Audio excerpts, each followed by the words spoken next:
Chapter 1001. As soon as Zhong Liang broke through the wall, someone immediately broke through the wall and came over. Moreover, this guy was dressed in bright red. The key point was that he looked like a very valuable family property. This made the money-grubbing young man widen his eyes in envy. He felt that if he had this outfit he would be very impressive. The foodie girl, who was more talented than her brother, was no exception. She hid behind Murong Baoding and stuck her head out, staring intently. At this time Murong Baoding's heart was more ridiculous than angry. Did this Su guy just use an armor to send him away? He had heard that there was a talisman general armor among the 4 grandmasters of Liang. He was a good-for-nothing who had been skinned alive. Murong Baoding had always been prejudiced against these so-called masters who used external objects to abuse their power. He looked at Su Fengyan with a gloomy face and said, "This king has already been rejected by Hong Jingyan once. This king's patience is running out. Su Fengyan, I advise you not to take advantage of him. Be careful that you don't become the second Zhou Junqian." Su Fengyan seemed to be in a good mood. He walked to the side of the red armor and patted it here and there. He seemed to be relieved. He turned his head and smiled at half-faced Buddha. "Murong Baoding, don't think too highly of yourself. Who are you trying to scare by calling him this king? This is not Orange Province and you haven't become the Emperor of Beimang. As for me, thanks to my father, I've seen the Emperor of Liang, the Empress of Beimang, and the vassal kings of Liang. I've also seen many of the top 10 people in the world who are better than you in the martial arts evaluation. They don't seem to be as arrogant as you. Therefore you should speak as arrogantly as you can." Murong Baoding put on a fake smile and twitched his lips, revealing a strong murderous intent. Talisman General Su Longxiang looked at his brother. The latter nodded, indicating that he should play freely. Since One Cut Willow was Murong Baoding's illegitimate son, he should treat it as the father paying the son's debt. Su Longxiang turned to face Murong Baoding. He didn't know if it was because of the talisman armor's tight concealment or if it was just a bluff, but Murong Baoding didn't feel any abundant chi flow. This made the governor, who had high vision, very puzzled. Where did Su Fengyan come up with such a joke? Wasn't he afraid of disgrace? Murong Baoding only knew that Su Zhao's youngest son was born with a vajra.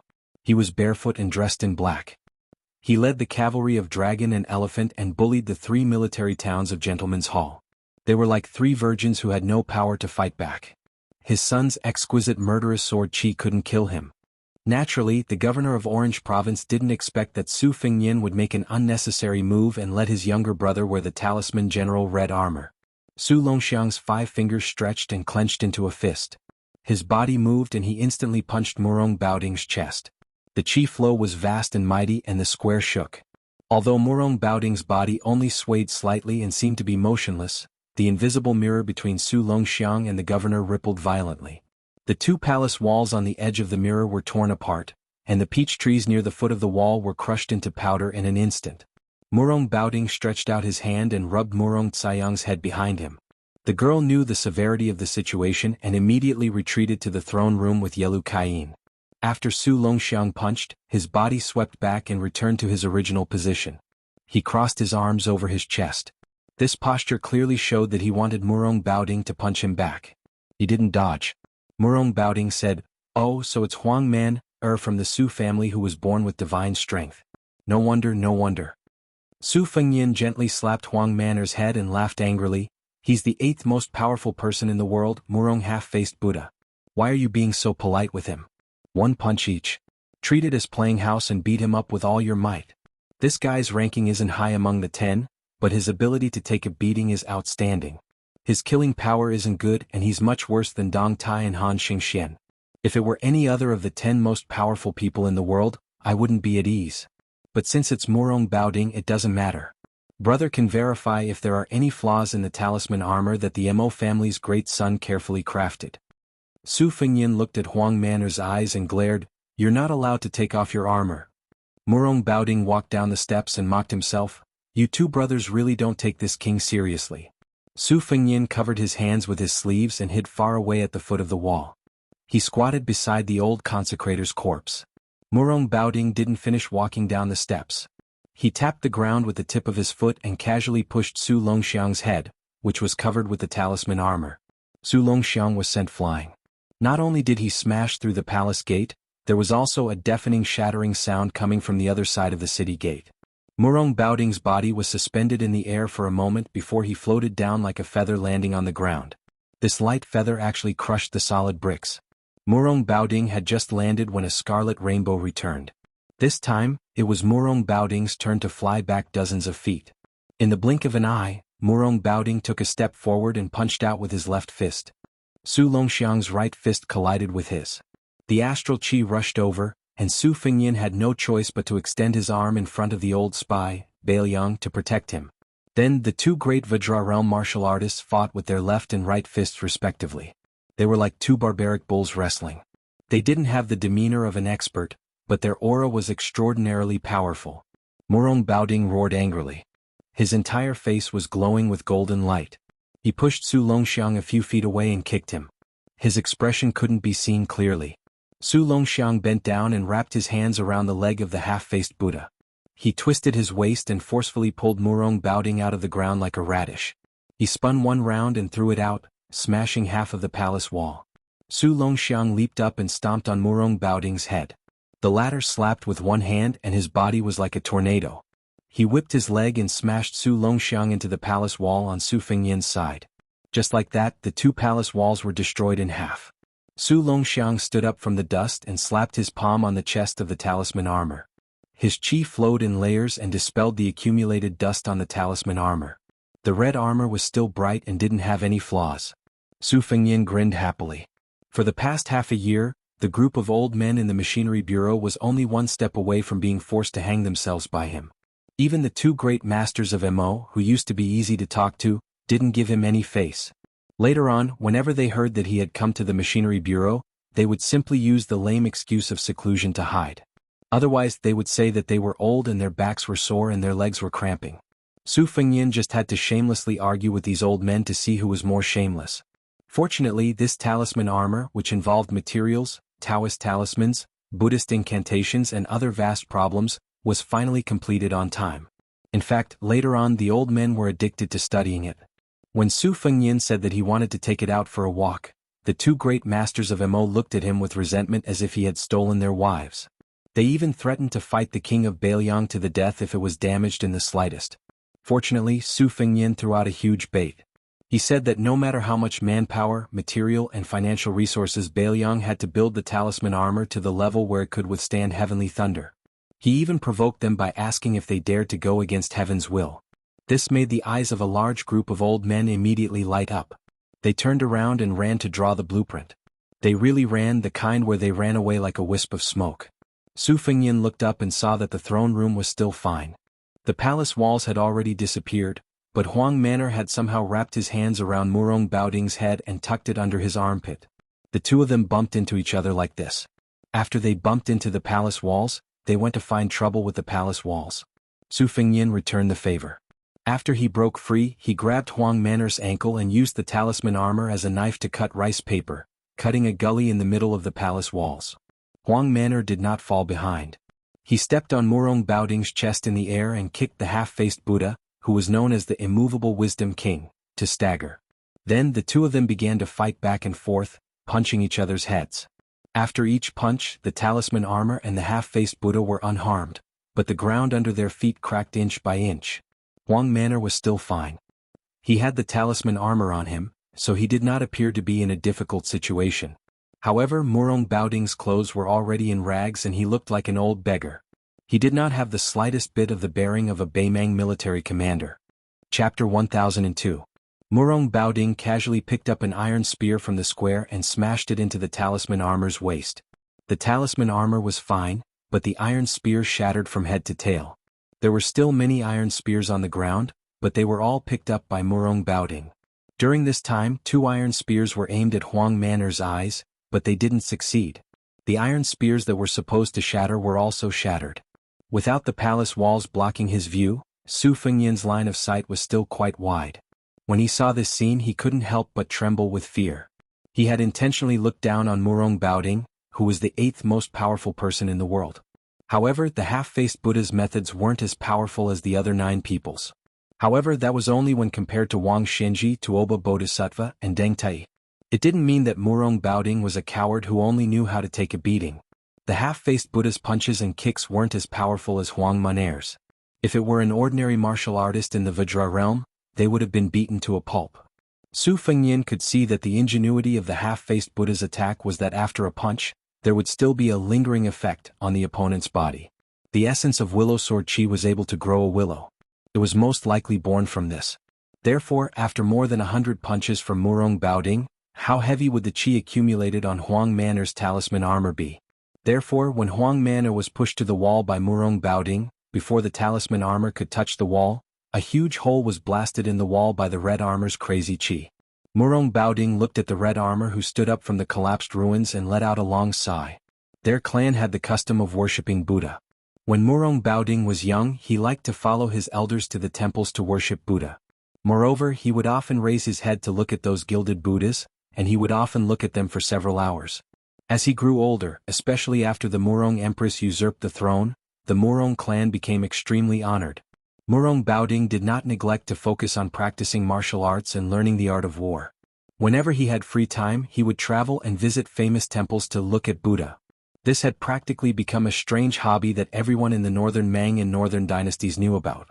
During the war between the two countries, Murong Baoding was good at raiding and killing the enemy with a small number of elite cavalry. He became famous early on, but he was much slower in martial arts. After the defeat, Murong Baoding went on a long trip alone and saw a big Buddha enlightened him. He learned the Vajra invincible sitting Buddha. After he opened acupoints, he opened and opened Buddha. And he opened Buddha's Vajra's body. Standing. Murong Baoding slowly raised his left palm in front of his chest. His right hand was about to press against his chest like a monk. Standing Buddha between heaven and earth. Su Longxiang turned his head and looked at Su Fengyin who was squatting in the distance. He took off the rune armor helmet with both hands and threw it at his feet. He wanted to follow the method that his brother had asked him to memorize. He wanted to knock on a few points of the array and take off the red armor in one go. However, Su Longxiang hesitated and only took off the helmet. He did not take off the armor completely. Su Fengyin saw this and sighed. He did not say anything. Su Longxiang was much taller than when he went to Mount Longhu to cultivate with the old celestial master Zhao Shituan. His face was sallow and emaciated, but the biggest change was that his eyes were less confused and more stubborn. It was this young man who slaughtered the soldiers of the 3 towns of Beimang. He personally led the cruel act of killing the surrendered soldiers after the spring and autumn period. Su Longxiang twisted his neck and punched the palm of his left hand with his right fist. Then he bent his knees slightly. Su Longxiang looked at the half-faced Buddha whose body was overflowing with golden light. The corner of his mouth twitched. With Su Longxiang as the center, not only did the fist power that Murong Baoding left on the rune armor suddenly disappear, the atmosphere between heaven and earth seemed to be absorbed by the young man. The young man was like an ancient ferocious beast. If God blocked him, he would kill God. If Buddha blocked him, he would kill Buddha. Su Longxiang began to run. Step by step, he stepped on the ground with the momentum of 1,000 horses galloping thunder. Then he jumped up lightly. His 10 fingers intertwined and formed a fist, smashing down on the head of the standing Buddha. When Murong Baoding's invincible golden body was smashed into the ground, his hands were tightly pressed together and there was a gap. Su Fengyin stood up. He knew that the situation in Qingcang City was settled. Su Fengyin did not stop the young man and woman from leaving quietly. Although Murong Baoding's body was broken by Huang Manor's fist, if both sides were to fight to the death, Su Fengyin might not be able to gain anything. Su Fengyin looked at Huang Manor's back. He probably felt that if he took off the rune armor helmet, he would be scolded by his older brother. He looked into the pit for a long time. When Su Fengyin did not appear, he ran to squat down and put on the helmet. He always had his back to Su Fengyin and just squatted like that. Su Fengyin did not know whether to laugh or cry. He just lightly carried the old spy's corpse and walked into the very small throne room. Dressed in a dragon robe, Zhou Junshin bent down hard and called out to the king of Bailiang. He said a lot of mushy and flattering words. Su Fengyin placed the old man's corpse beside the dragon pillar. He did not say anything and just glanced at Zhou Junshin. The latter quickly shut up. He realized that the young vassal king in front of him who had seen many storms was not like the previous vassals he had relied on. Not only was his eyes shallow, but he was also soft-hearted. Zhou Junshin lamented in his heart. Half an hour ago, he was still waiting for his subordinates to tie this guy up and bring him to the throne room. He hoped that he could enjoy an audience with the dignified king of Liang. Now the battle outside had turned the world upside down. Not only had the Ruren Mountain Lord, Hong Jingyan, even Murong Baoding had to personally lead the battle. Thinking of this, Zhou Junshin bent down even more.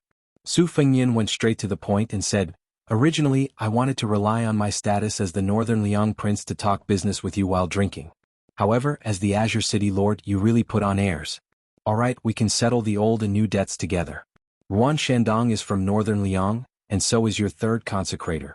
They all died because of you, Zhou Junshin. Your head isn't worth much, so you can't pay for it. When I came in, I estimated that you would have to use 20,000 loyal refugees to pay for it. Jianghu and Hidajia have about 3,000 bodyguards. Shen Kongwu, who is not in the city, has another 1,600. In addition, there are more than 1,000 dragon scale guards from the residence of the Dragon King. These are not included in the 20,000 people. Just take it as a gift for our first meeting." Zhou Junshin cried and wailed, "Your Highness, I don't have the ability to turn beans into soldiers. Winning over 20,000 refugees is harder than ascending to the heavens, let alone making them loyal. It's not that I don't want to do my best for your Highness, but I really don't have the strength to do it." Su Fengnian suddenly grabbed Zhou Junshin's neck with one hand and threw him onto a pillar. Zhou Junshin's feet were off the ground and his back was against the pillar. He could not breathe. Su Fengnian's arm was wrapped with the red snake. He sneered and said, "Then you can die. It seems that after your head is cut off, it will be more useful to use it to intimidate the Qingcang refugees than to keep it on my shoulder." Zhou Junshin tried his best to grab Su Fengnian's arm with both hands, making a final struggle. He had only heard that this young man, who was still His Royal Highness last year, was undisciplined and lawless. He did not know that he was so unwilling to drag things out and would take someone's life without a word. Zhou Junshin was smart, so he knew to wait for a good price to sell himself at a fair price. He did not want to sell himself too cheaply to Bailiang. It seemed that the king of Bailiang did not like smart people. If he had known this earlier, even if Zhou Junshin had the courage of a bear and the courage of a leopard, he would not have dared to hide his shrewdness. Su Fengnian reached out and pulled out the crossing the river pawn. He tilted the blade and gently pressed the tip of the blade against Zhou Junshin's forehead. He smiled and said, "If I stab the blade into your skull, I will probably be able to nail you to the pillar. Emperor, I have always wanted to kill you, so it's not a bad idea to try it out on you first." After an unknown amount of time, Zhou Junshin slowly regained consciousness and opened his eyes with difficulty. He was in a trance and his vision was blurry. Could it be that he had arrived in the netherworld, or was he still walking on the road to the Yellow Springs and had not crossed the bridge of helplessness? Zhou Junshin subconsciously touched his forehead. It seemed that there was no wound left behind. Zhou Junshin wanted to curse that person surnamed Su for being vicious and merciless, but his throat felt as uncomfortable as if a piece of burning coal had been stuffed into it. He reached out and touched his forehead. It hurt so much that his body trembled and he broke out in a cold sweat. He suddenly opened his eyes wide and raised his head. He saw a snow-white hemp robe and a young face that made Zhou Junshin fear to the bone. Su Fengnian looked down at the local emperor, who was sitting limply on the ground. The corners of his mouth twitched. "Zhou Junshin, you owe me another life. Tell me, how many refugees do you want to pay off your debt now?" Zhou Junshin, who knew that he had escaped death, had learned his lesson. He hugged the king of Bailiang's leg and cried out in a hoarse voice, "Your Highness, if you say tens of thousands, it will be tens of thousands. This humble one will listen to your Highness. If this humble one dares to say no, your Highness will reward this humble one with a knife. Your Highness, you don't even have to lift a finger." Su Fengnian kicked Zhou Junshin aside and walked out of the hall. Huang Man was still squatting there. The short youth was dressed in red armor and looked like a tall building. There was a red building between Bailiang and Beimang. If he wanted to kill Prince Liang, he had to pass through this building first. Chapter 1003. Su Yambing had not returned yet, so they still had to eat. Zhou Junshin, who had just escaped death, did not dare to flaunt his wealth with lavish fish and meat. He had the imperial kitchen carefully prepare a vegetarian feast. Queen Yururu accompanied him from the side, in charge of holding a bottle of rice wine. Zhou Junshin had tactfully taken off his dragon robe and changed into the brocade robe of an ordinary wealthy family. Naturally, Yururu followed her husband. Although she did not wear the phoenix coronet and robe, she still put some effort into it. She wore a yellow crown made of green and red velvet. It was inlaid with pearls and inlaid with jade, and it was a foot high. It was like a straight-necked goose head, making her slender white neck even more attractive. Huang Manor wolfed down the food and took a general with real power from Qingcang City to arrange for the monks to stay in the west. Zhou Junshin carefully glanced at the king of Bailiang, who was chewing slowly, and made up his mind to accompany him to eat, drink, and smile. As for sleeping with him, he was a man but he was powerless. That was the skill of the queen of Qingcang City. Su Fengnian ignored Yururu's flirtatious glances and asked Zhou Junshin to tell him about the situation of the two kings of Bailiang. The spies of Bailiang were not immortals. They could not be meticulous in all aspects. Zhou Junshin was one of the 4 leaders in the land of refugees. The news from his mouth was not low. Malyoka, the king of Phoenix Soaring, was once an unknown metalworker in Jianghu. The way he made his fortune was somewhat similar to Zhou Junshin's. Both of them first worked for other powerful forces, but they were nothing more than advisors. Later, his old master died in an assassination attempt. The nominal king of Phoenix Soaring was young and ignorant, so Malyoka was able to control the emperor and command his vassals. Little by little he accumulated a substantial amount of wealth. However, Zhou Junshin said that this person had some fateful encounters with Mount Lantua in the western region. Since last year he had been sheltering hundreds of monk soldiers. According to northern Liang spies, the prince of Linyao, Kai Anshan, who came from an aristocratic family in northern Liang, was harsh and merciless. He was a person who shared weal and woe but could not share riches and honor with others. However, in Zhou Junshin's mouth, Kai Anshan was actually described as a rather heroic old man. Su Fengnian felt that Kai Anshan most likely had some ability to convince the vile Zhou Junshin wholeheartedly. As for the gang between Linyao and Fengxiang, they were all horse bandits who relied on plundering for a living. They turned their backs on each other and were experts in taking advantage of each other. Over the years, the 3 military towns had suffered quite a bit. Moreover, this group of horse bandits were often bold enough to cross the border and plunder from northern Mang's southern court. Once, one of northern Mang's great generals, Lu Gui, was alarmed. Not only did he personally lead an army to suppress the bandits, he also specially instructed a fatty surnamed Dong to keep an eye on this area. It was only after this incident that the horse bandits at the border of Gusai province were reduced by a lot. This lawless gang was stationed at Stone Mountain. Zhou Junshin said that the gang leader was a coquettish woman in the prime of her youth. He revealed the heavenly secret and reminded Su Fengnian that although this group of horse bandits was not on good terms with northern Mang, both he and Kai Anshan privately felt that it was merely a ruse to injure themselves to gain the enemy's confidence. In reality, they were spies that northern Mang had planted in the refugee lands. Su Fengnian sorted out Zhou Junshin's words bit by bit and did not find any big loopholes. He asked, "The 3 old military towns and the horse bandits have a total of 170,000 to 180,000 sinners. About half of them are in the prime of their lives. They can fight on horseback and farm off horseback. They are a source of soldiers that even Beimang covets. I don't expect to get all of them in one go. You see, Fengxiang, Linyao and Stone Mountain, there are only about 20 people in power in these 3 places. How many of them are willing to be appeased and recruited?" Zhou Junshin hesitated for a moment. He gritted his teeth and said, "I'll risk my life to tell you the truth. As long as they don't really starve to death, they would rather be hungry than eat the leftovers given by the Bailiang. Take my Qingcang city as an example. It's easy to guess that Shin Kongwu and his 1,600 people would take advantage of this opportunity to either establish their own family or to rely on Kai Anshan in Linyao City. They would rather die than run back to Qingcang City. No matter how high the position you give him, it's useless." When he was 6 years old, he saw with his own eyes that the heads of his family's elders were chopped off one by one. Then he was driven to this desolate land of refugees. Even in his dreams he was thinking about how to kill his way back to Bailiang for revenge. Fengxiang and Linyao also have many people in their prime who are irreconcilable with the Bailiang. They hold military power. Firstly, I'm not from the Bailiang noble family that was destroyed back then. I have no grudge against the Bailiang. Secondly, I admire the ability of the prince from the bottom of my heart. That's why I'm willing to do anything for the Bailiang." Su Fengnian put down his chopsticks and said calmly, "If you were in my position, how would you recruit the refugees? No matter how difficult it is, you still have to do it. If you can tell me the truth, I'll give you a great merit, and the Qingcang Empire will still be in your pocket." Zhou Junshin was about to pretend to be trembling in fear when Yururu, who was holding the bottle, coughed lightly. Zhou Junshin quickly came back to his senses. He already knew the habits of this young king when he talked to you about serious matters. Don't be vague, it was better to be straightforward than anything else. Zhou Junshin drank a cup of wine to boost his courage. Then he said, "We refugees are all ghosts without a home or roots. Yes, we're the kind of pitiful people who don't even know where to go during the Qingming festival. We all believe that if we don't stay here, there will be a place to stay.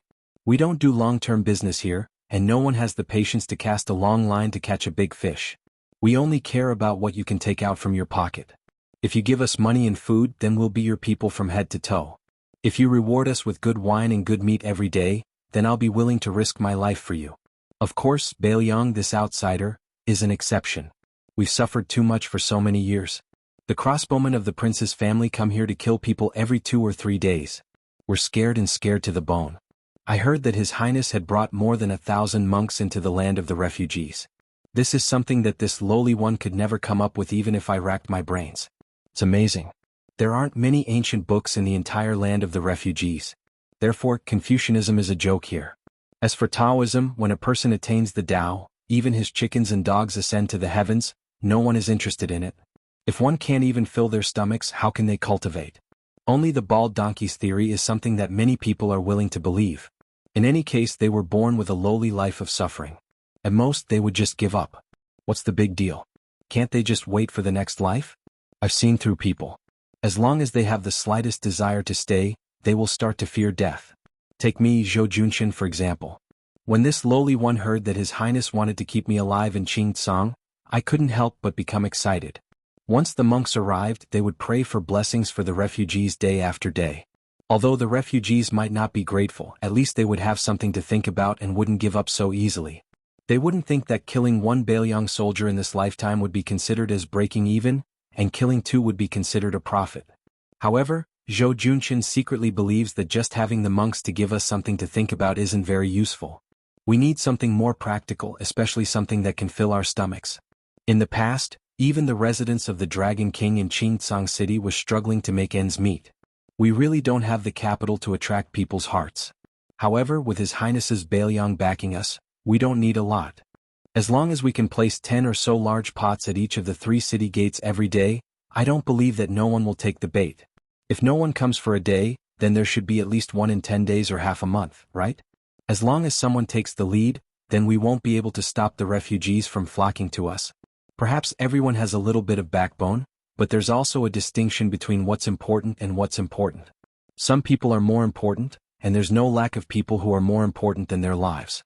However, there are still more people who are less important. Yu Ruru timidly lowered her eyes and softly interrupted Zhou Junshin. If no one dares to come, we can let the weak Qingcang soldiers pretend to be refugees. Zhou Junshin glared at her and said, "Woman, shut up." Chapter 1004.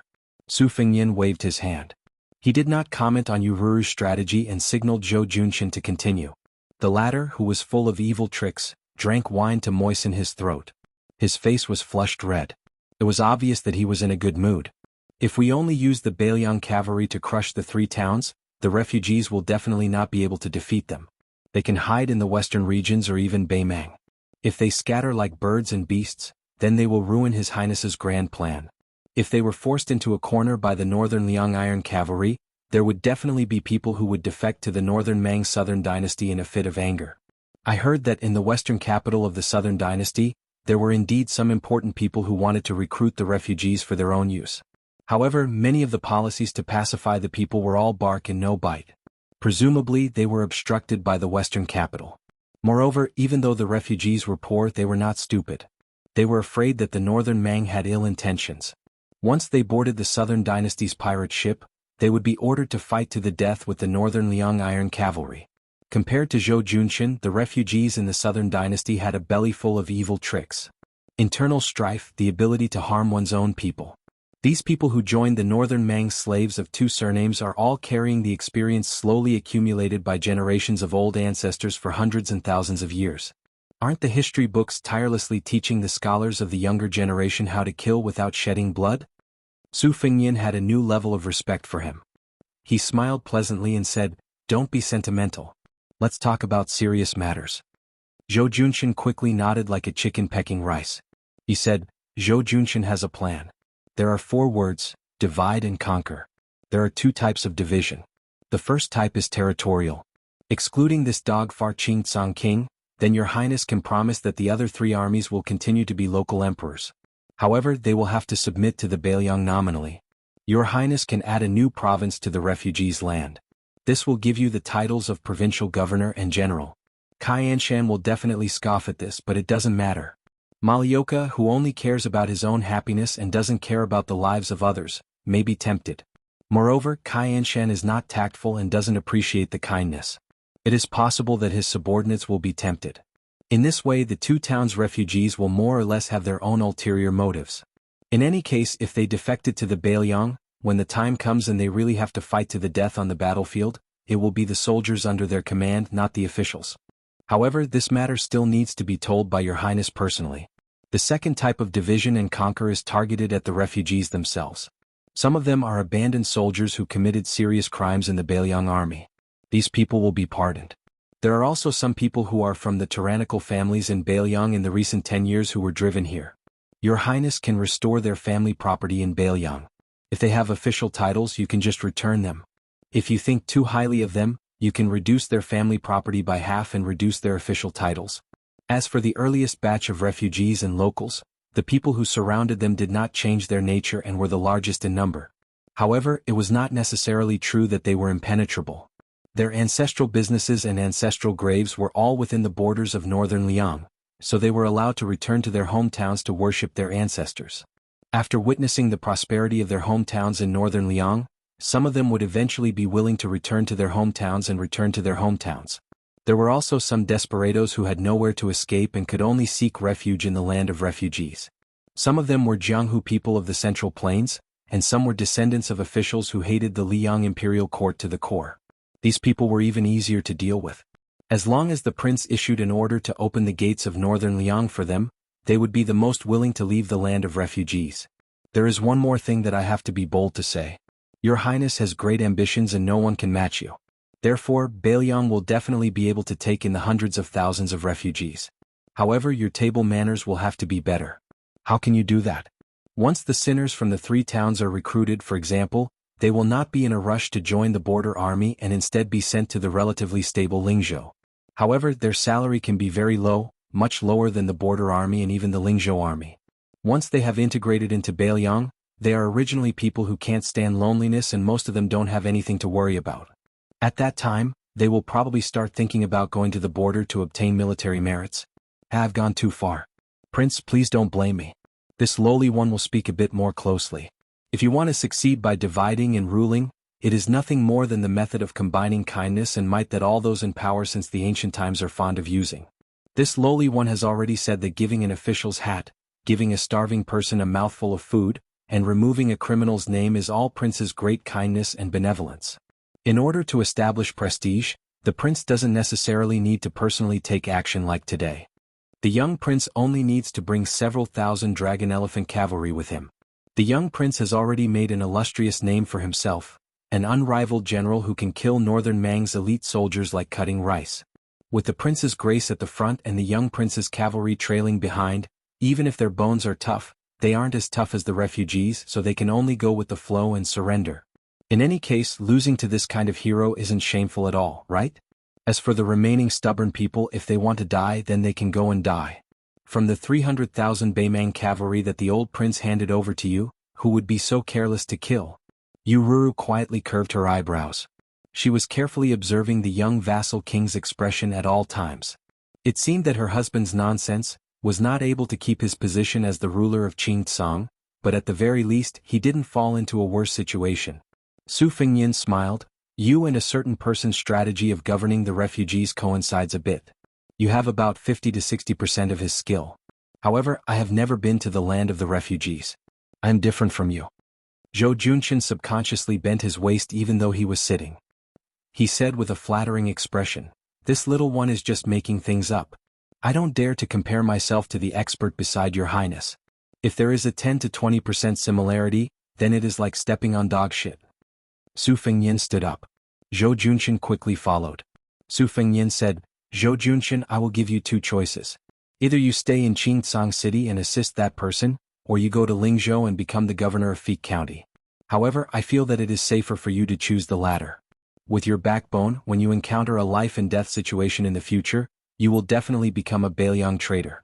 At that time, I will definitely want you to die.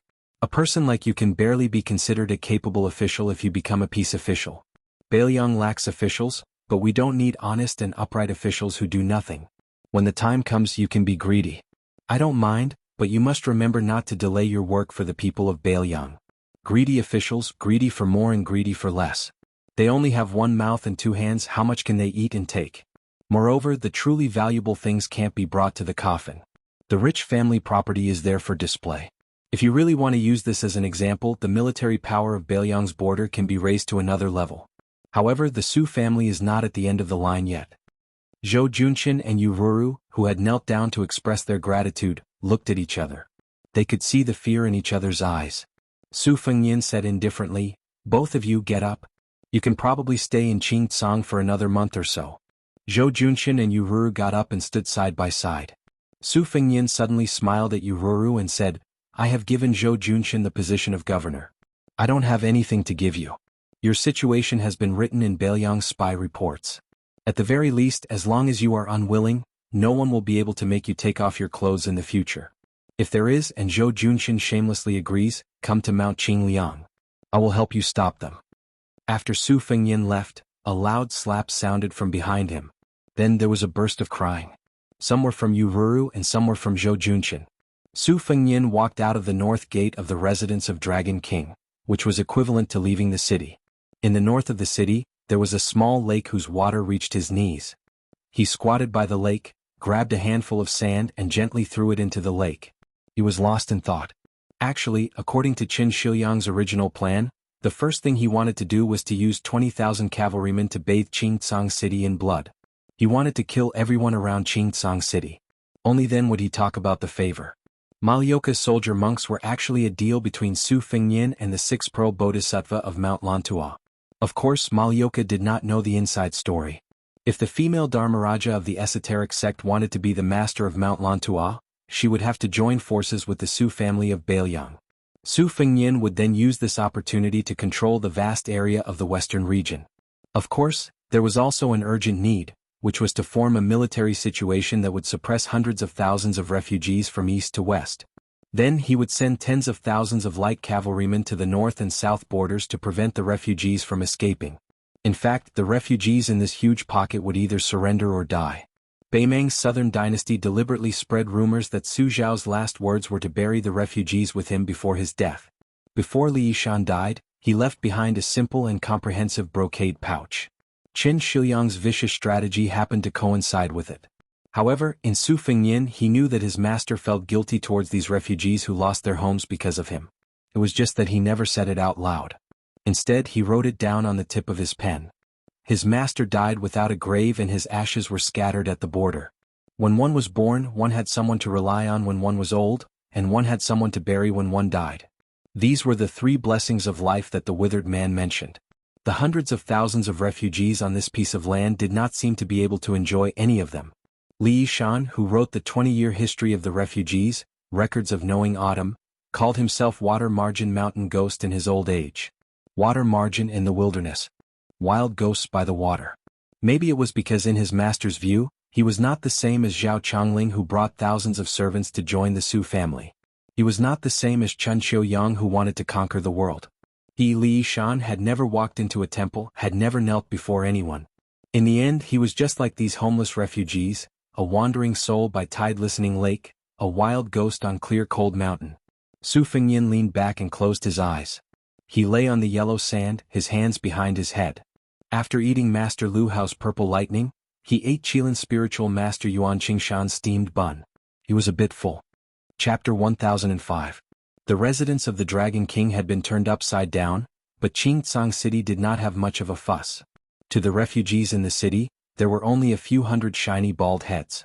Those who were more informed knew that a cavalry of 800 people had entered the city at night to guard the residence of the Dragon King. This elite cavalry was all mounted on white horses and white armor. They were also armed with swords and crossbows, looking very imposing. It was an established fact that Bailiang controlled Qingcang City. Since they did not massacre the city, instead, resources were constantly flowing into the city. Many rare items that were usually priceless sprouted up overnight in Qingcang City.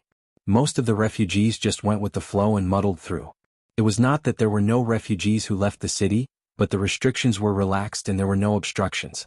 After a few days, these Qingcang nobles who had some family background quietly looked on coldly. When they saw the peaceful scene in the city, they resentfully returned to the city. Other than setting up pots and delivering porridge at the city gates, the Dragon King's residence had also become the new governor's official residence. Bailiang no longer banned the transportation of salt and iron to Qingtsang.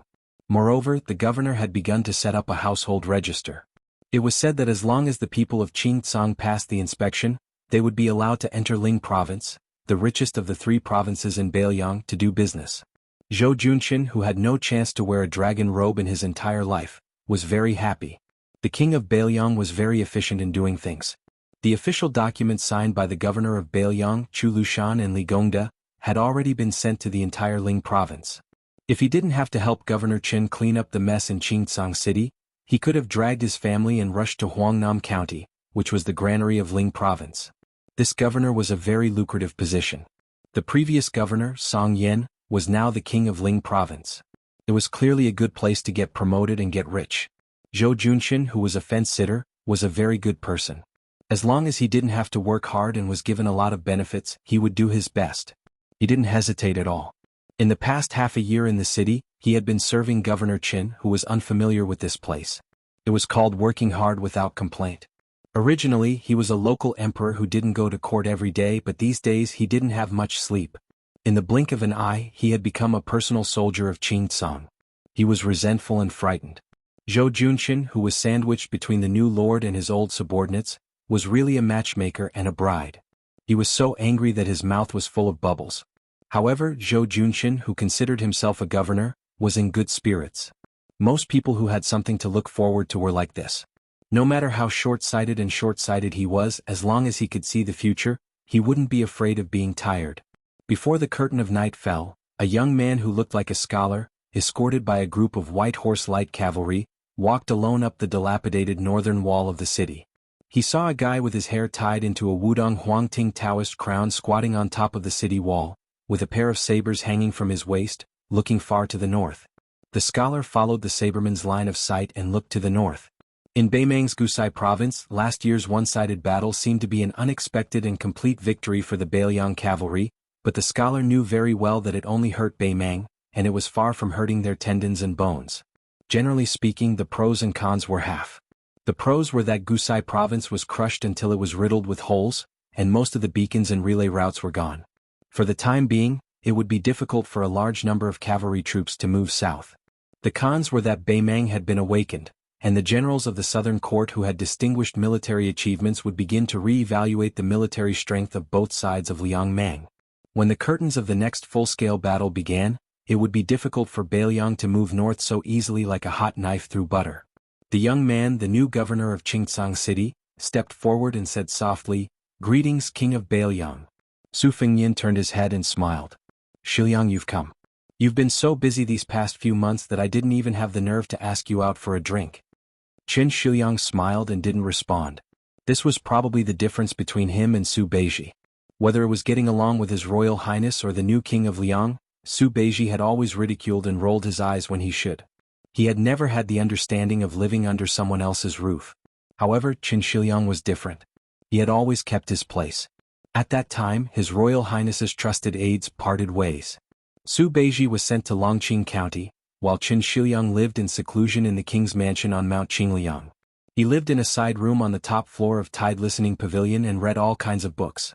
The books he read were all the books and manuscripts left behind by Li Yishan.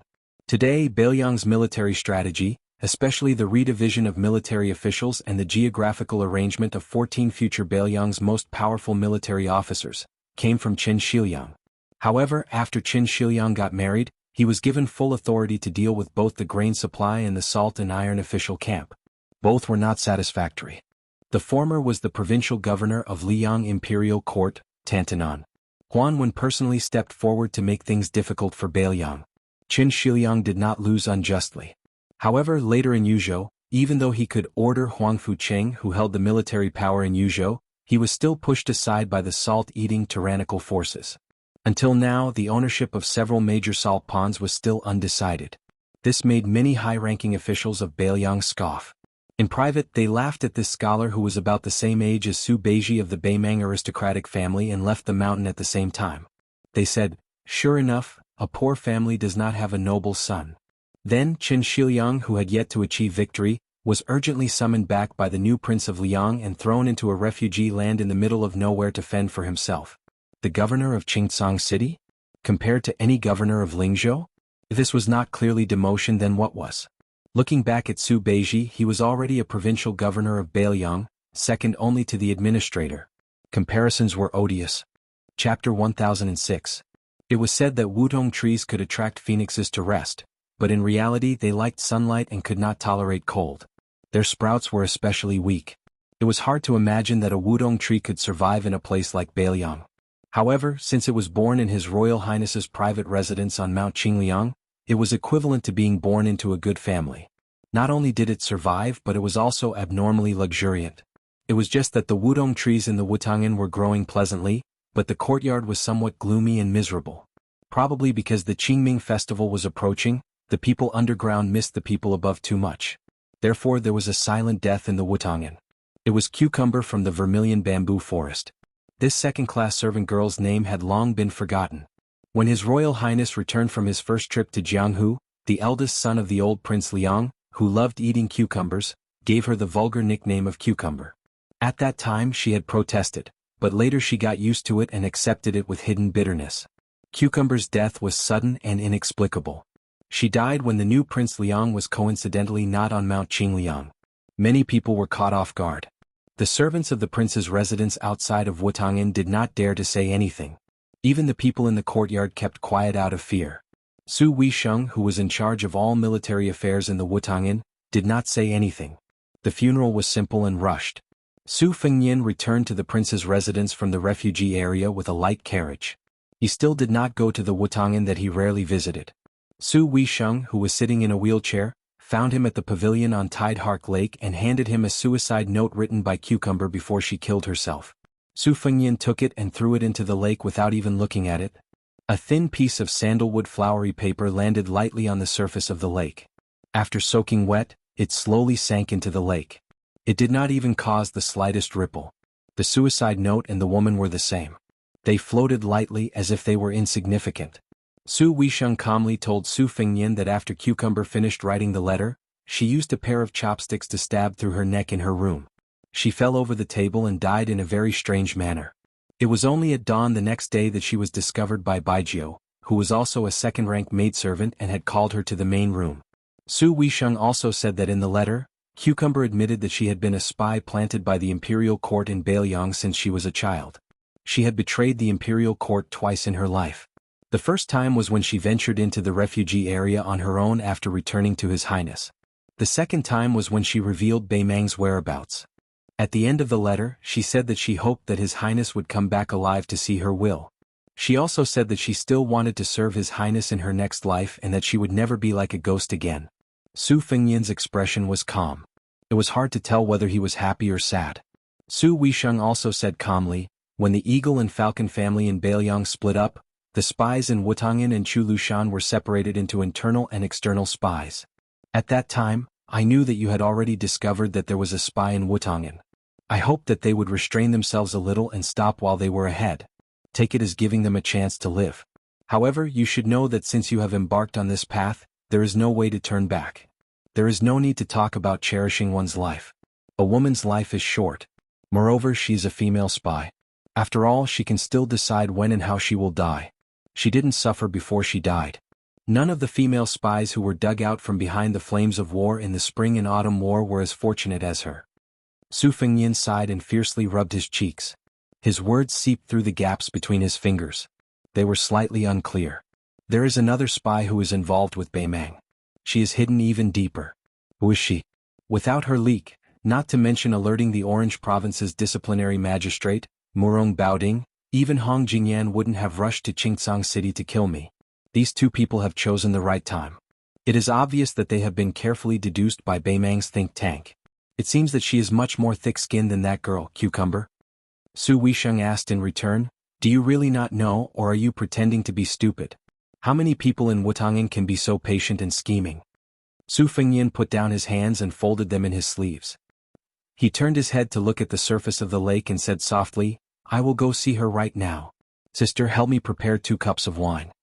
Su Weisheng hesitated for a moment, but in the end he didn't say anything.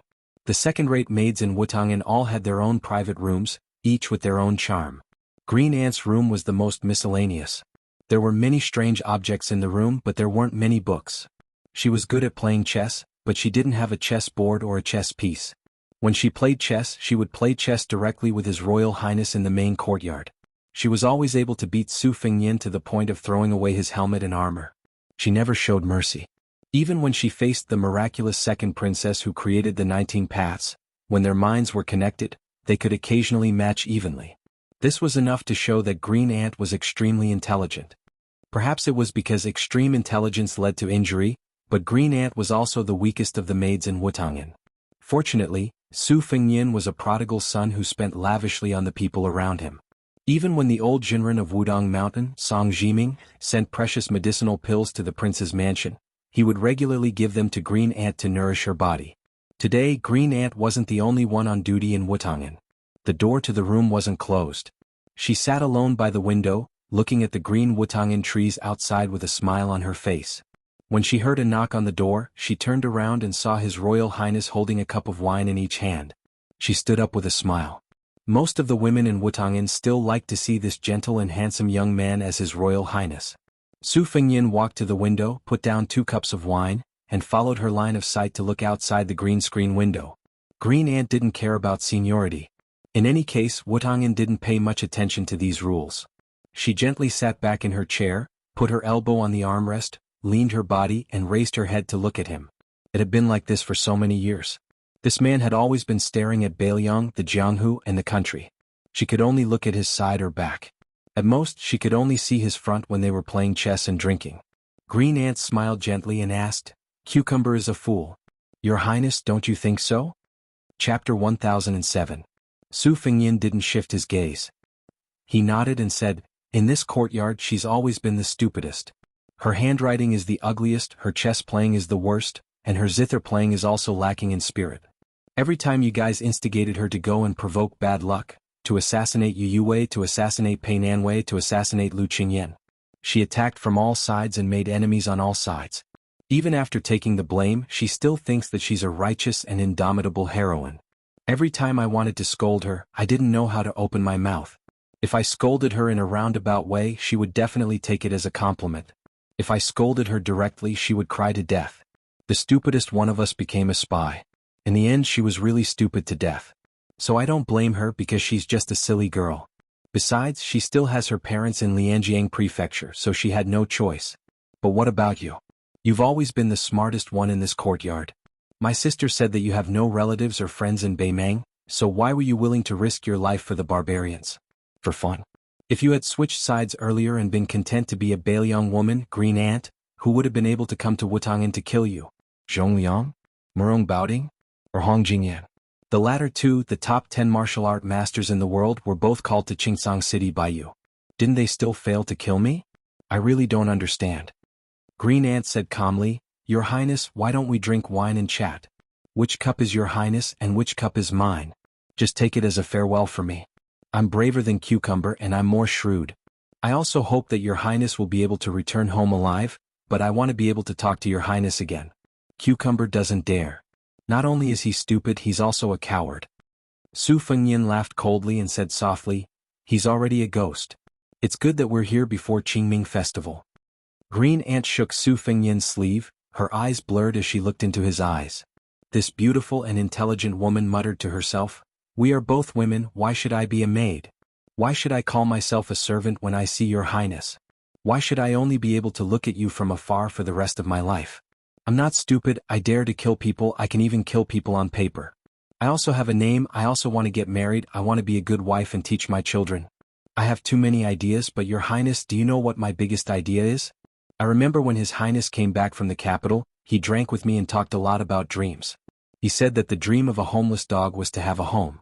It was said that the dream of a soldier crossing the river was to be able to turn back after crossing the river. It was said that the dream of a swordsman was to enter the Jianghu with a sword and leave the Jianghu with a sword. It was also said that you don't want anyone to die because of you. You don't want to see the people around you die one after another. So my dream is to make you look at me one more time, really look at me just like now. You can only remember me when I'm dead. You can hate me for as long as you live. Su Fengyin shook back his sleeve, not letting her grab it. Green Ant exhaled and smiled sweetly. I'm done talking. I can die now. Your Highness, you can leave now. Don't dirty your eyes. I don't want to make your Highness feel guilty before I die. Su Fengyin turned and left. Not long after Su Fengyin left the room, there was a slight squeaking sound of a wheelchair outside the room. Green Ant didn't turn to look at the woman who was colder and smarter than herself. She bent down and reached for a cup of wine. Is this the Green Ant wine prepared by the second Commandery Princess? Green Ant didn't look at the woman in the wheelchair, and the latter didn't look at Green Ant either. Her expression was indifferent. Green Ant snorted softly. Then it's the same. The Green Ants were really smart. If His Highness personally prepared 2 cups of Green Ant wine, 1 cup would be dove wine, while the other cup would naturally be ordinary Green Ant wine. Whether the Green Ants lived or died would depend on fate. However, if it was the second Commandery Princess Su Weisheng who gave her 2 cups of wine, she was destined to be poisoned behind His Royal Highness' back. Therefore it didn't matter which cup she drank. Green Ant picked up a cup of Green Ant wine and drank it in 1 gulp. It was so fast that she didn't even taste the wine before she picked up the second cup and drank it in 1 gulp. Since she was going to die, it was better to drink an extra cup of wine. She had played chess with the second Commandery Princess many times and won only a few times because she had accumulated advantages bit by bit. Green Ant sat back in her chair and waited for her death. After a long time, Green Ant frowned. She heard Su Weisheng say coldly, I did prepare 2 cups of poison wine for you, and I also guessed that he would change the 2 cups for you. He wants you to drink 1 cup of wine and feel lucky that you're still alive. Then you'll leave Bailiang and find a beautiful place to hide. You'll be able to live with a clear conscience. However, I won't let you leave this courtyard so comfortably.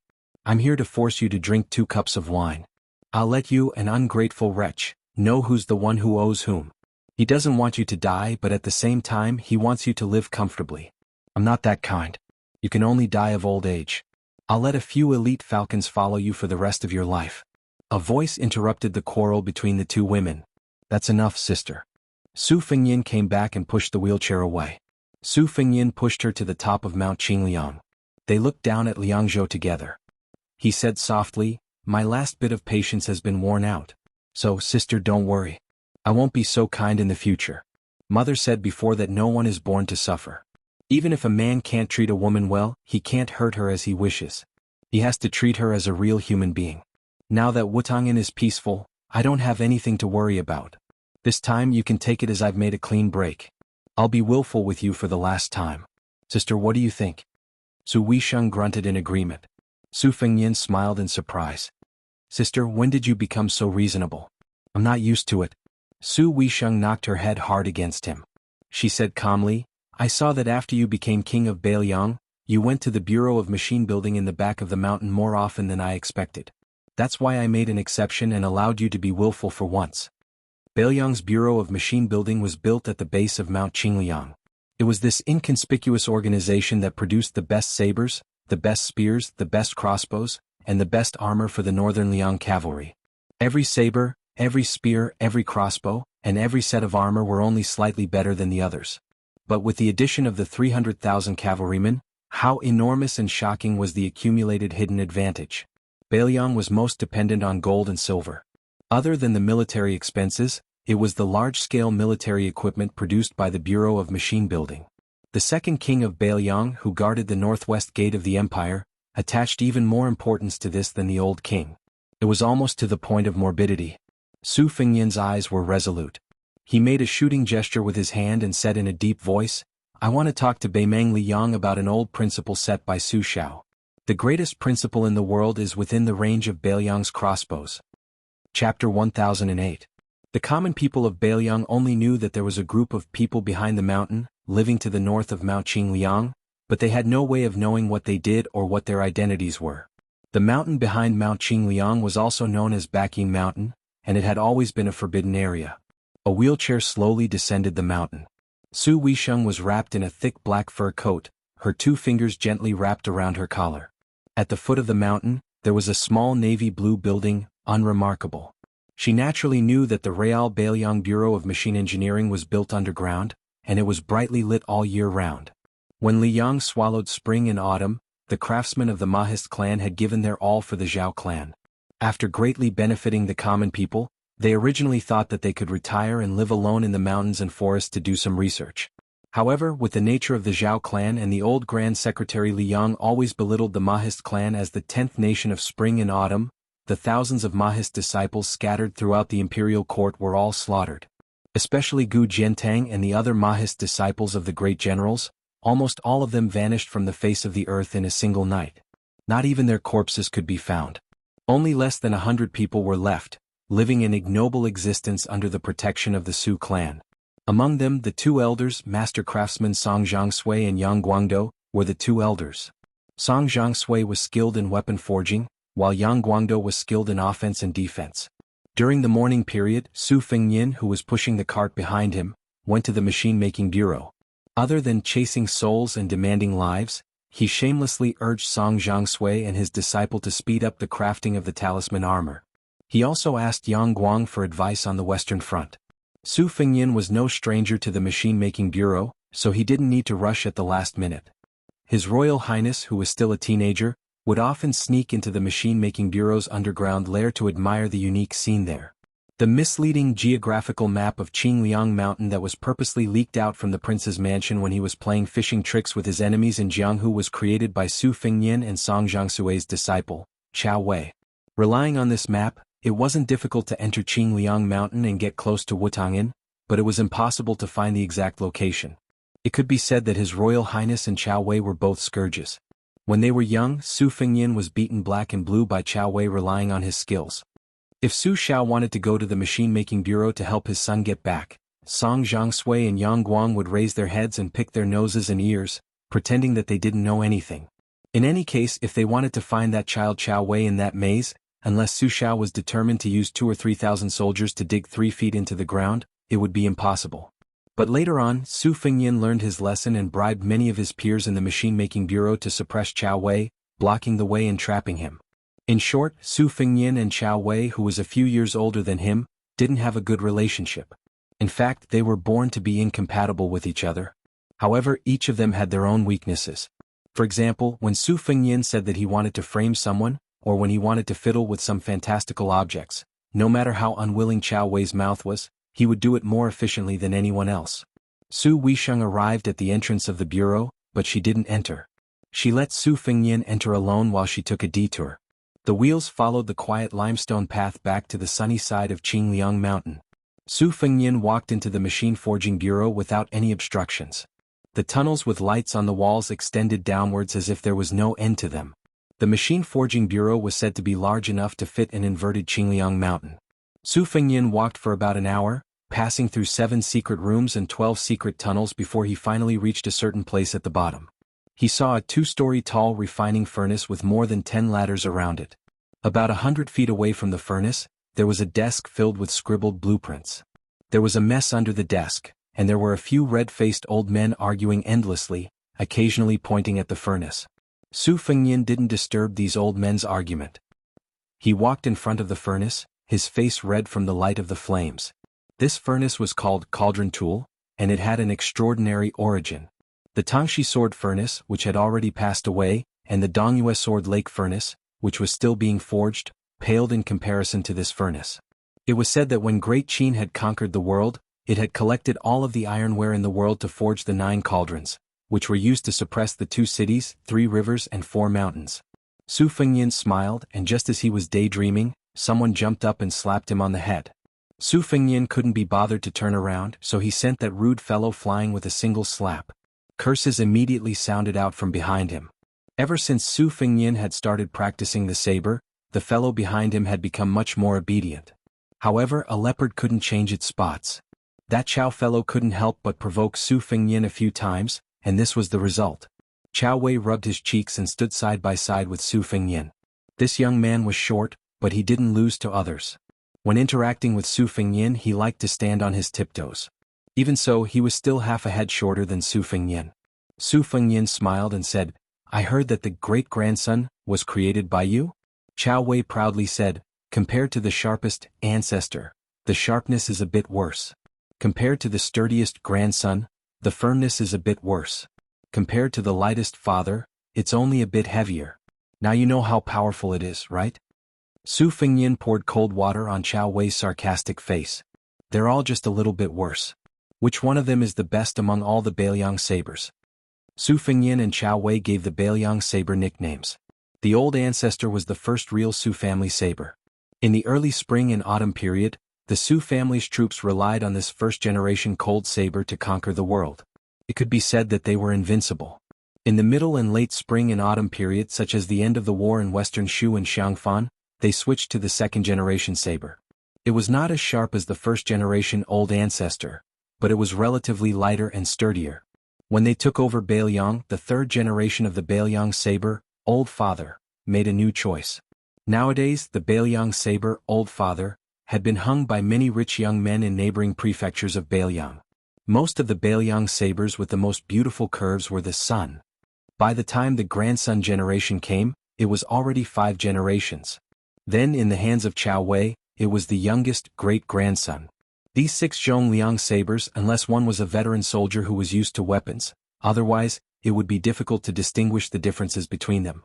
The 5th generation Su family saber, which was privately called Grandson by Su and Chao Wei, was already recognized by the military masters of Liang and Beimang as the best war saber in both offense and defense. Whether it was on foot, war, or horse, it was the best in the world. It was not that the generals of the southern dynasty of Beimang, Prince of Yanqi, Prince of Liang and Prince of Guangling Zhao Yi, these famous warriors, did not think of mass copying. It was just that the production of a seemingly simple saber involved the quality of the iron or the efficiency of the iron mining, the temperature of the furnace, the forging process, the design of the mold, and so on. It even had to take into account the size of the soldier using the saber. The knowledge required was complicated and difficult. In addition to the many advantages of the Bailiang's iron ore quality and superb craftsmanship, the most important thing was that the Bailiang cavalry had been guarding the frontier for 20 years. Although Su Fengyan's sarcastic remarks about Chao Wei's great-grandson did not sound like much, in fact, he did not need to see the knife with his own eyes and touch it to know that this generation's Su Dao was domineering. It was not the sharpest or the sturdiest, but it was definitely the killing weapon that could exert the most lasting lethality. As expected, Chao Wei, who felt insulted, jumped up and scolded, "You layman, if you have the ability, don't touch a great-grandson in your life." Su Fengyan was too lazy to bicker with him. He reached out his hand and very quickly Chao Wei's apprentice brothers ran over and presented 3 new knives with both hands. This generation's Su Dao was also a great-grandson, but according to common practice, the cavalry, infantry and Lingzhou soldiers guarding the rear all had their own subtle preferences.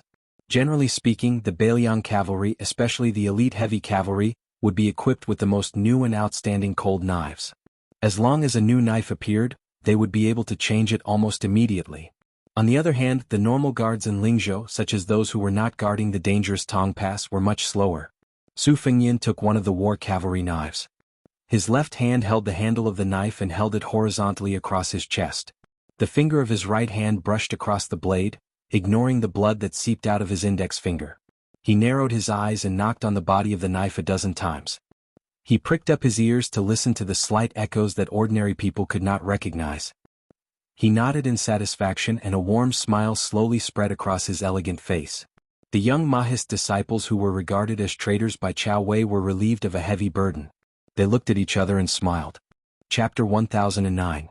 Just as Su Fengyan was about to speak, he heard a loud roar. An old man called out, "Surnamed Su." Su Fengyan handed the saber back to Moz and walked towards the desk. The Mahist Grandmaster Song Changsui had his hands behind his back, his body reeking of alcohol. He tilted his head and signaled for Su Fengyan to follow behind him. The old man with a face full of beard like overgrown weeds walked towards a newly opened secret room. Yang Guangdou was not as slovenly as Song Changsui. He wore a green robe and looked clean and fresh. Walking beside Su Fengyan, he softly said, "Old Song followed Prince's instructions and used 20 days to finish it. He had to drink 6 or 7 jugs of wine every day to refresh himself. After I saw it, I felt that it was not bad. Right, Prince? How is little Prince's talisman armor? How much of Murong Baoding's attack did it withstand? If we change it to weight, did it exceed our initial estimate of 16,000 jin? How much tenacity did the talisman armor grow on its own? Where does it need to be improved? If the heavenly tribulation purple lightning is measured by 8 or 9, as for how heavy it should be, Prince, you should give us an exact number. This way the machine bureau can be targeted. We can't spend so much effort to build a mirage." This is against the rules of the Mahist family. Prince should also know old Song's temper, with his nature of wanting to get to the bottom of things. At the front, Song Changshui gave a cold snort. Su Fengyin took out a prepared letter from his bosom. He smiled and said, "I've written all of these things in the secret letter. Elder Yang, you just need to follow it step by step." Yang Guangdou put the letter in his sleeve and nodded with a smile. Song Changshui pushed open the door to the secret room. His field of vision suddenly opened up. There were mountains and rivers under his feet. This was probably the largest and most detailed sand table in history. It included the 3 provinces of Beiliang, the land of refugees, the western regions, Western Shu, Nanzhao, and all 13 provinces of the Beimang dynasty. To be precise, this was the entire western line that ran through the world. Song Changshui did not have the slightest sense of accomplishment. He stared at the vast sand table and said in a serious tone, 20 main rivers, 67 mountains, and 140 cities and military towns are all in it. According to the intelligence report, the military allocation of each side's forces was also based on the number of chess pieces instead of 1,000 people. It was barely clear at a glance. The reason why I've been helping you day and night is because my Mahis sect is living under someone else's roof, and the Su family has helped us, the remnants of the bandits, survive for over 20 years. Therefore it's reasonable for us to do our part. To tell, to me to, tell him. To me. Su Fengyin grunted and said calmly, "The Empress of Beimang said it herself. Now it depends on when and where the battle will begin. Our Beiliang no longer has the extravagant hope that Beimang will break into the quagmire east of Liang with both feet first. Elder Yang and Mr. Wang of the Yin Shuigong have predicted that 1 foot will step east and 1 foot will step west. You will have to start all over again." Yang Guangdou sighed and said guiltily, "It's my fault for not being skillful enough. I made a mistake in my plan and misled the great general and the prince. That year, second princess did remind me to prepare for the worst. But I have made several deductions. I don't think that Beimang has any chance of winning if they go straight to the east under the order of Taiping." Su Fengyin waved his hand and interrupted Yang Guangdou's words. He said softly, "It's okay. Elder Yang, you don't have to blame yourself. In the end, the gains and losses of the study table still have to give way to the outcome of a tough battle." Song Changshui sneered. Elder Yang listened to what he said. "This guy looks down on you, the strategist who only know how to talk on paper. He is really of the same origin as Lame Su. He doesn't believe in anything. In the end, he only believes in the knife in his hand." Su Fengyin and Yang Guangdou both laughed it off. Chao Wei had sneaked into the sand table at some point. He walked in an arc and squatted in one place, muttering endlessly. Su Fengyin looked at the guy's back. The two of them were natural enemies. Su Fengyin was very familiar with Chao Wei. This shorty was very cheap. He was the kind of guy who would never stand if he could sit, and never sit if he could lie down. He was very shameless. Those who were not familiar with him would feel that he deserved a scolding after a few words. After getting familiar with him, they would feel that this guy really deserved a beating. Chao Wei was afraid of death and blood, but he wanted to lead troops to war one day. He dreamed of going to war himself. Other people hoped to be conferred the title of Marquis because they wanted a bright future and power. But Chao Wei just wanted to have fun. Before Su Fengyin became the king of Beiliang, Chao Wei was still quiet. They just quarreled when they met. But now that Su Fengyin had become the king of Beiliang, Chao Wei was like a cat who had been injected with chicken blood. He shouted that he wanted to ask Su Fengyin for a few thousand light cavalry and then ran to the western region to hide. In his words, he wanted to directly stab Beimang. Su Fengyin did not pay attention to him at first, but this guy threatened to exchange the 6th generation, Su Dao, for the command of a few thousand cavalry. As a result, his great-grandson really came out. Chao Wei's art of war was unorthodox. Su Fengyin was not sure of his depth, but Chao Wei's style could be described as an example. Just like playing chess, Chao Wei was not willing to sit down and play. He would feel too tired, so there was no need to make the first move and think long and hard. Chao Wei would only look at the two people playing chess with cold eyes and would not say anything. But when the two sides were about to end the game, he would randomly take out a chess piece that should not be on the chessboard and knock it down. He would say that the game was settled, but he would say that it was a game where he could defeat 200 chess pieces with 1 or 2 chess pieces. Who would not want to beat this kind of rascal to death? However, the sloppy Chao Wei was only afraid of one person. Even if it was Su Weisheng, whether it was fighting, playing chess, the art of war, or quarreling, Chao Wei did not have a chance of winning. He really had to admit that. In the past, Chao Wei was short. His catchphrase was, "Wait until I become the great general of the country. If you dare to look down on me, I'll chop off your head. Then we'll see who's taller." As a result, Su Weisheng coldly retorted, saying that with Chao Wei's height, it was useless to chop off other people's heads. Only by chopping at the waist could one be taller than others. Since then, Chao Wei was no longer willing to say this catchphrase. Before Su Fengyin left, he was scolded by Old Man Song. Song Zhangshui scolded this guy for being a prodigal who did not know how to manage the household. Song Zhangshui scolded this guy for accepting the Second Imperial Edict of the Imperial Court, accepting the title of Pillar of the State and the Imperial Court's decision not to revive him. He scolded him for having no backbone and also scolded Su Fengyin for neglecting the essentials and neglecting the generals. In any case, this old man scolded whatever he thought of. Song Zhangsui's attitude showed that he was not satisfied with anything. The young king of Bailiang was scolded with spittle in his face, but his smiling face did not change. He also did not talk back. He just stood there and wiped his face with his sleeve several times. If Yang Guangdou did not stop him, Song Zhangshui, who was full of energy, would have rolled up his sleeves and directly pointed at the new king's nose and scolded. Su Fengyin waited until the old man had no more energy to scold him. Then he turned and left with a helpless face. Yang Guangdou stood at the door with a helpless face and said, "Old Song, it's about time. Su Fengyin is the king of Bailiang after all." Song Zhangshui stared and said, "What? Can't I scold him after he became a king?" Yang Guangdou glanced at the young man's back and said softly, "You should at least leave him some face. You and I both know that it is not easy for this young man to become a king. If it was someone else who was scolded by you like this, he would have already thrown a tantrum." Song Zhangshui snorted coldly and said, "He dares?" Yang Guangdou smiled and asked, "Do you really think he doesn't dare?" Song Zhangshui was stunned and smiled knowingly, "This kid won't." Yang Guangdou nodded slowly and said, "That's right." Song Zhangshui sighed softly and said, "I am too lazy to scold others and I don't want to scold them. Nowadays in Bailiang, most of the old men who can scold him have left. If even I don't scold him, this kid will be really lonely." Chao Wei sneaked behind his two masters and said shamelessly, "The saber has been made. That guy can't not give me a soldier, right?" Song Zhangshui slapped Chao Wei's head and said, "Look at you, go play with your eggs." Chao Wei said angrily, "That guy is so stingy that he won't give me anything? He has no shame. No, give me back my saber." Yang Guangdou blinked and reached out his hand. He turned it over and said with a playful smile, "This number can't run away." Chao Wei was stunned on the spot. Su Fengyin walked back to the ground and carried a new saber from the Su family. He walked along the shady mountain road to the top of Mount Qingliang and sat on a stone bench at the bottom of the building. He pulled out the cold saber from its scabbard that might soon be stained with blood on the border and gently flicked it. Great rivers and mountains, great heads that can never be cut off. Chapter 10:10. Feishou City in the south of Lingzhou was the northwest terminus of the Liang transport, while Xiangfan in Qingzhou was at the center of the empire's supply line.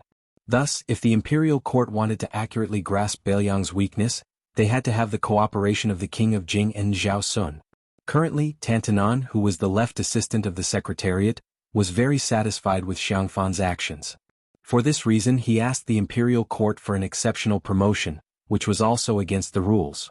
He generously invited Lu Su, who was behind the scenes of Jing'an Palace, to the front of the stage and gave him the opportunity to lecture at the Hanlin Academy, which was what the common people called the Dahuang Gatekeeper. He also specially allowed him to not go to the capital to take up a post. Previously, Bailiang's Qin Shiliang had temporarily stayed in Feishou City. He had stalled for a full 10 days with the imperial court's deputy minister of grain transport, Gu Deshang. He had used all his tricks, but he could not make the deputy minister relent at all. At dawn, a simple carriage entered Feishou City from the north gate and stopped at Shanhai Pier in the south of the city. 3 men of different ages walked down from the carriage. 2 of them were young men of similar age, and one of them was a thin old man in a green robe. The 3 of them stood on the deserted pier that did not have many grain ships in sight. The short young man had a cold blade at his waist. He kicked a wooden stake that was holding the ship and glanced at the temporary residence of the deputy minister of grain transport. He said unhappily to the gray-haired young man beside him, "Gu Deshang and his father, Gu Ling, are known as the great and small Gu Pixiu of the river." Back then, Gu Ling recognized the master of the ceremony directorate as his adoptive father. The father and son were able to hold the post of grain transport minister one after another. It is said that the money they earned was enough to fill a granary. However, Gu Deshang is greedy. Now that the imperial court has old man Huan personally watching his money bag, no matter how bold he is, he would not dare to take a single copper coin from Bailiang. In my opinion, this is a dead end. Why don't we just kill the one surnamed Gu?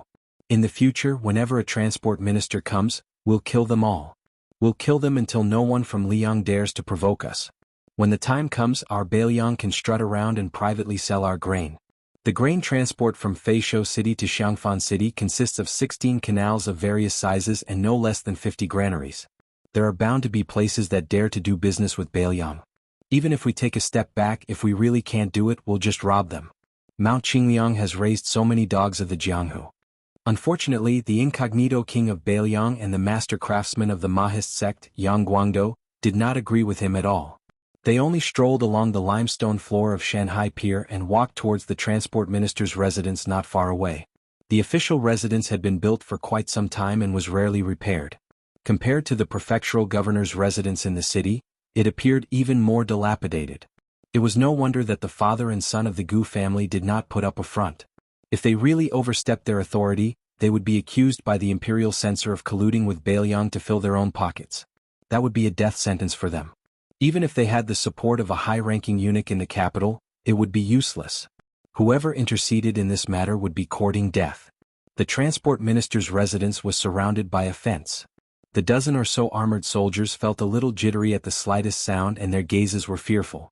A few naughty and mischievous children who were born locally continuously threw pebbles into the fence. None of the armored soldiers dared to make a sound. They were really bored and could only find joy in the midst of misery. Taking advantage of the absence of the officials, they used their iron spears to pick up the pebbles. This caused the group of playful children to be even more delighted. They went around looking for pebbles to throw. Su Fengyin stood a few feet away from the fence and said softly, "The imperial court is making things difficult for Bailiang on the matter of the transport of grain. It's not entirely to test my bottom line. In reality, West Chu's restoration of the country is imminent.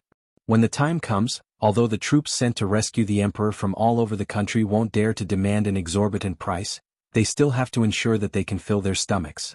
When the time comes, the sound of a crossbow is equivalent to 10,000 taels of gold. In the end, war is still a competition of resources. Otherwise, without money and without food, even if Gu Jiantang has hundreds of thousands of soldiers, he won't be able to survive the new West Chu with Sun Shiji inside devising strategies and Chao Changqing leading the troops from the outside. Many people say that if West Chu had made up its mind earlier and allowed Chao Changqing to take away Yi Baikui's military power before the Western Wall, it would have taken at least 5 or 10 years for Liang to completely pacify the spring and autumn period. Yang Guangdou smiled and said, "I have made countless deductions about West Chu's restoration of the country. It will take some time." Chapter 10-11. Su Fengyin nodded and said, 60% of the world's taxes come from West Chu. Over the years, Liang has squeezed West Chu into a miserable state. No matter how rich a place is, it can't afford to kill the goose that lays the golden eggs. However, Yuan Binshi and Bai Yin have always wanted to force West Chu to rebel. Gu Jiantang and Gu Lu have also dreamed of fighting West Chu. In times of peace and prosperity, civil officials enjoy prosperity, while military generals can only live off their savings. Therefore, the emperor of the Zhao family quickly found something for important officials like Zhao Yuling and Yin Maochun to do, either to evaluate officials or to preside over imperial examinations so that when the time comes, they won't have too much energy and can only be used as a hindrance. Over the years, the imperial court has deliberately weakened the military defense around West Chu. On one hand, it wants to make West Chu feel that there is hope for the restoration of the state. On the other hand, it wants to be more sinister. Among the vassal kings, not to mention the prince of Jiaodong Zhao Sui, the prince of Huainan Zhao Ying and the king of Jing and Zhao Heng, they are all relatively weak vassal kings.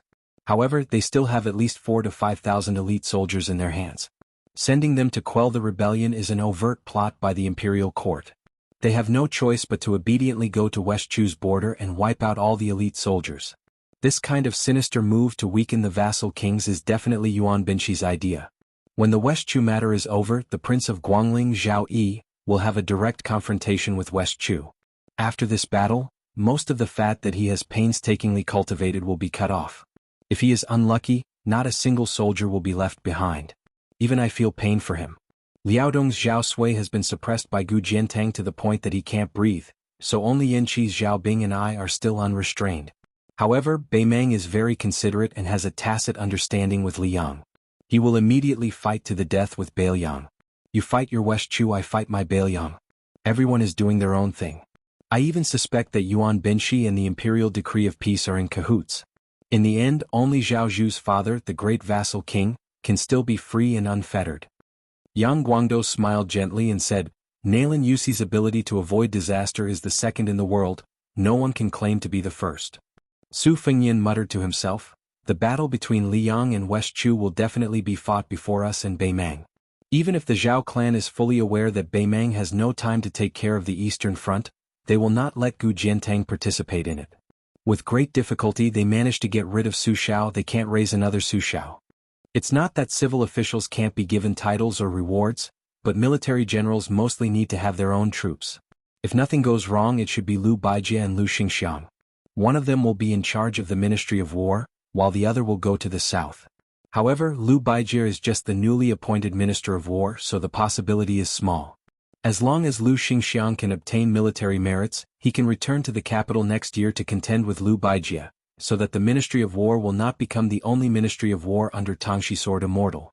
If Liu Xingxiang takes the lead, a few old bastards like Ngu's General Yang Xinxing will definitely take advantage of the opportunity to get a share of the action. However, whether it's Liu Xingxiang or Yang Xinxing, these old generals, they are all far inferior to Cao Changqing. Liu Xingxiang is still fine, he's not bad at commanding troops, but he is bound to be restrained in all aspects.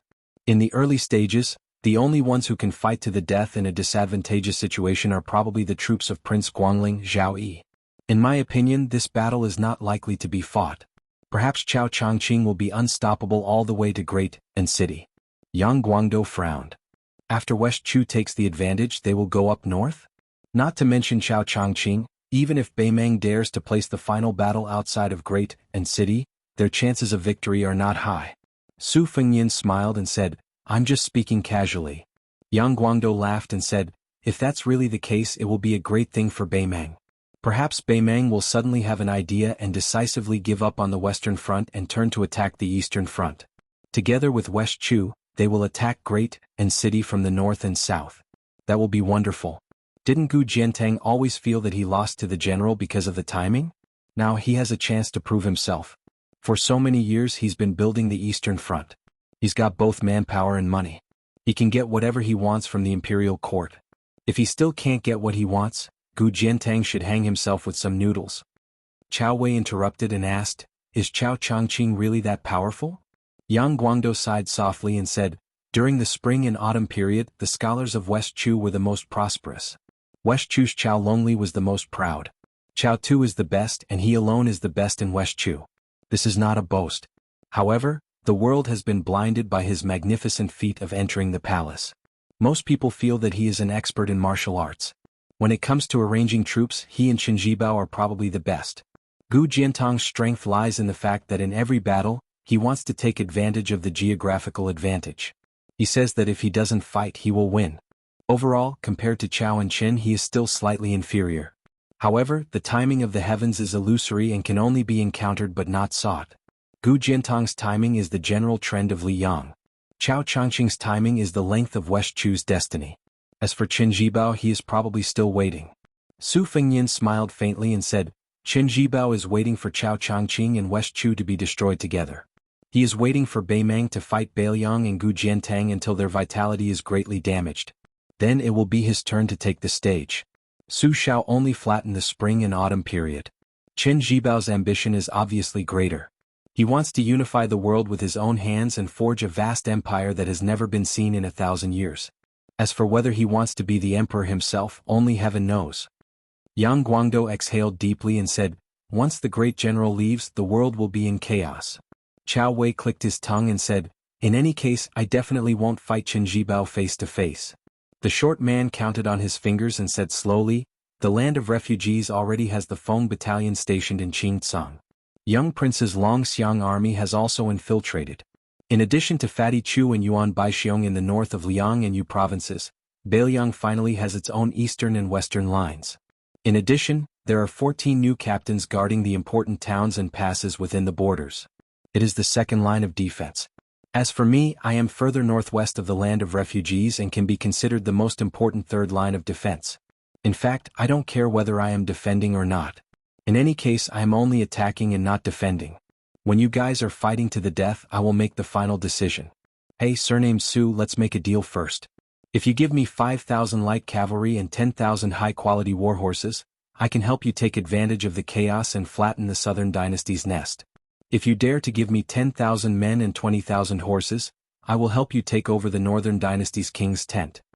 Su Fengnian said helplessly, it's not that I can't give you, but do you really think that Beimang is a bunch of blind and useless people?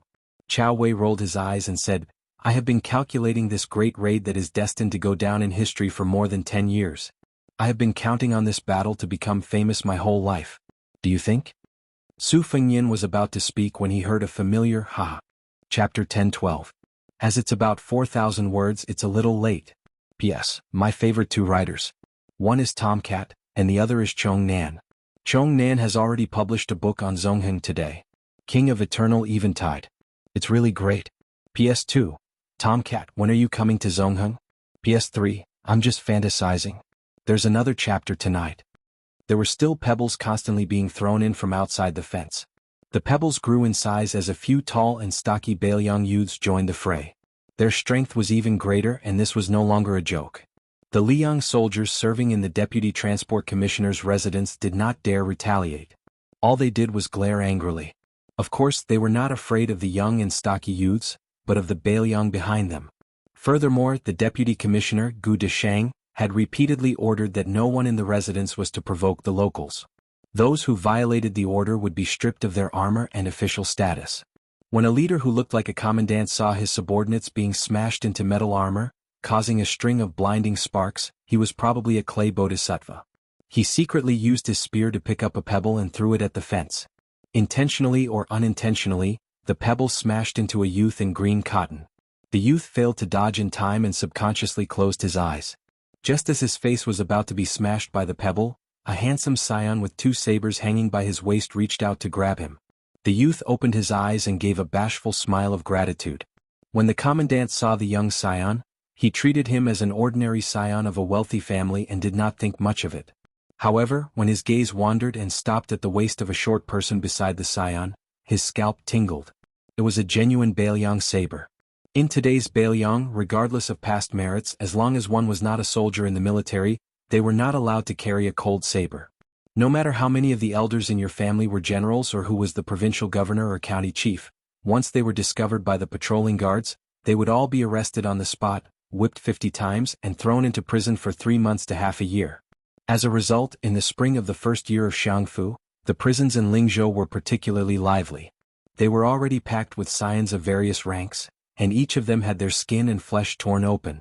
These scions who had bumped into the new provincial governor, Su Beiji, carried cold sabers in private and rode horses on the streets. However, these fellow sufferers were able to gather together in prison without hindrance. They relied on their connections to drink and eat meat, squatting in prison and chatting together. Their friendship was even better than before. The commandant under Gu Deshang was too lazy to care about whether the situation in Bailiang was good or bad. However, if he offended a scion of a general who had the right to disregard the rules in Bailiang, he would be skinned alive by Gu Deshang.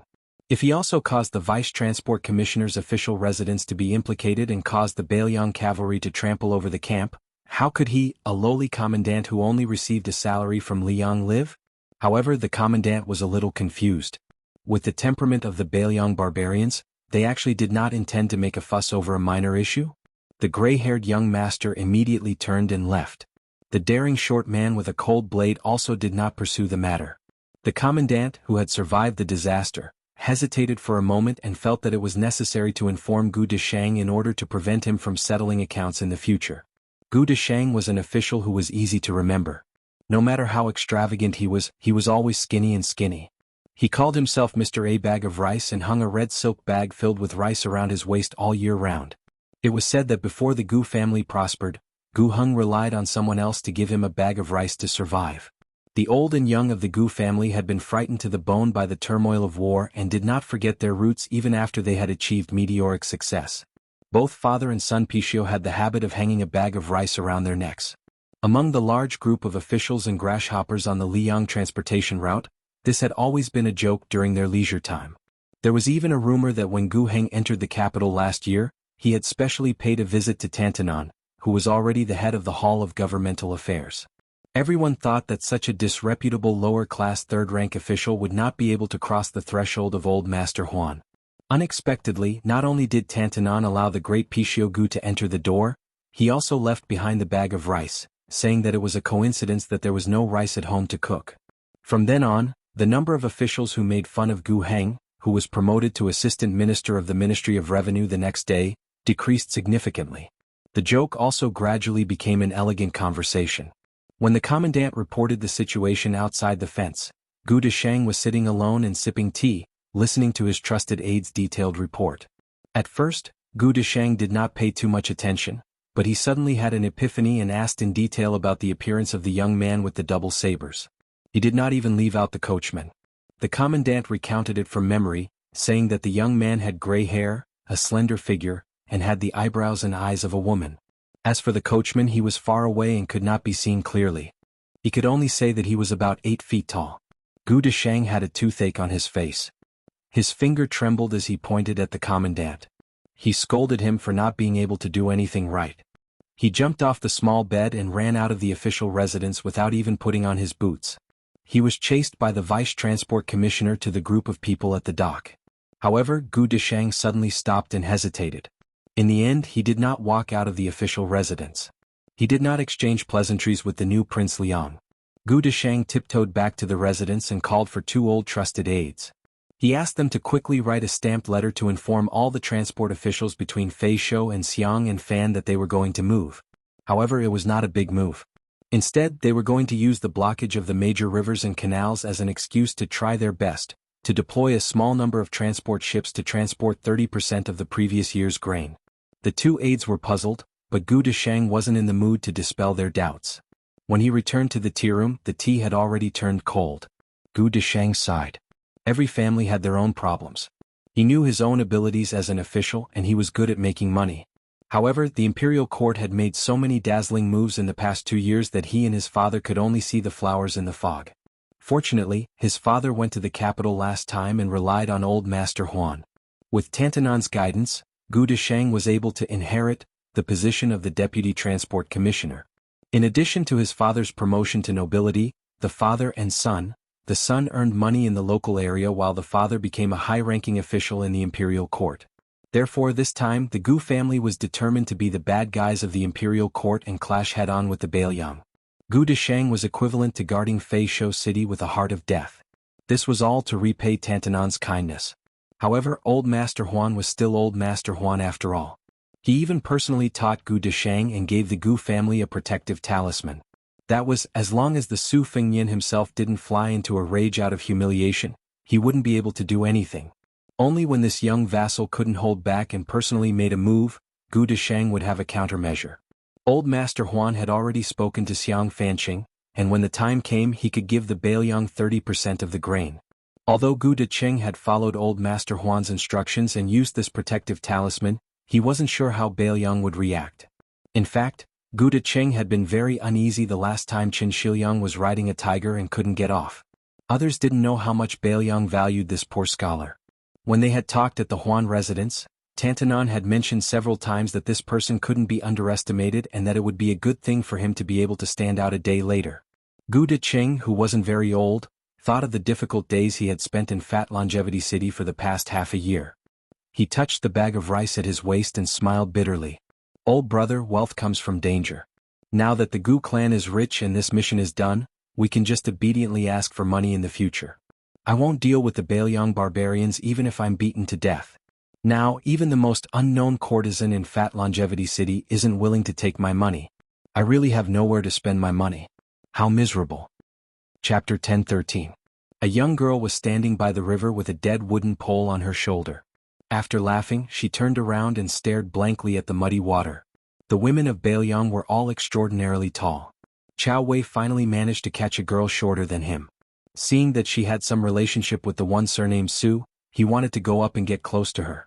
Su Fengyin had no intention of stopping him. Then Chao Wei, who was skilled in martial arts, was slapped into the river by the girl.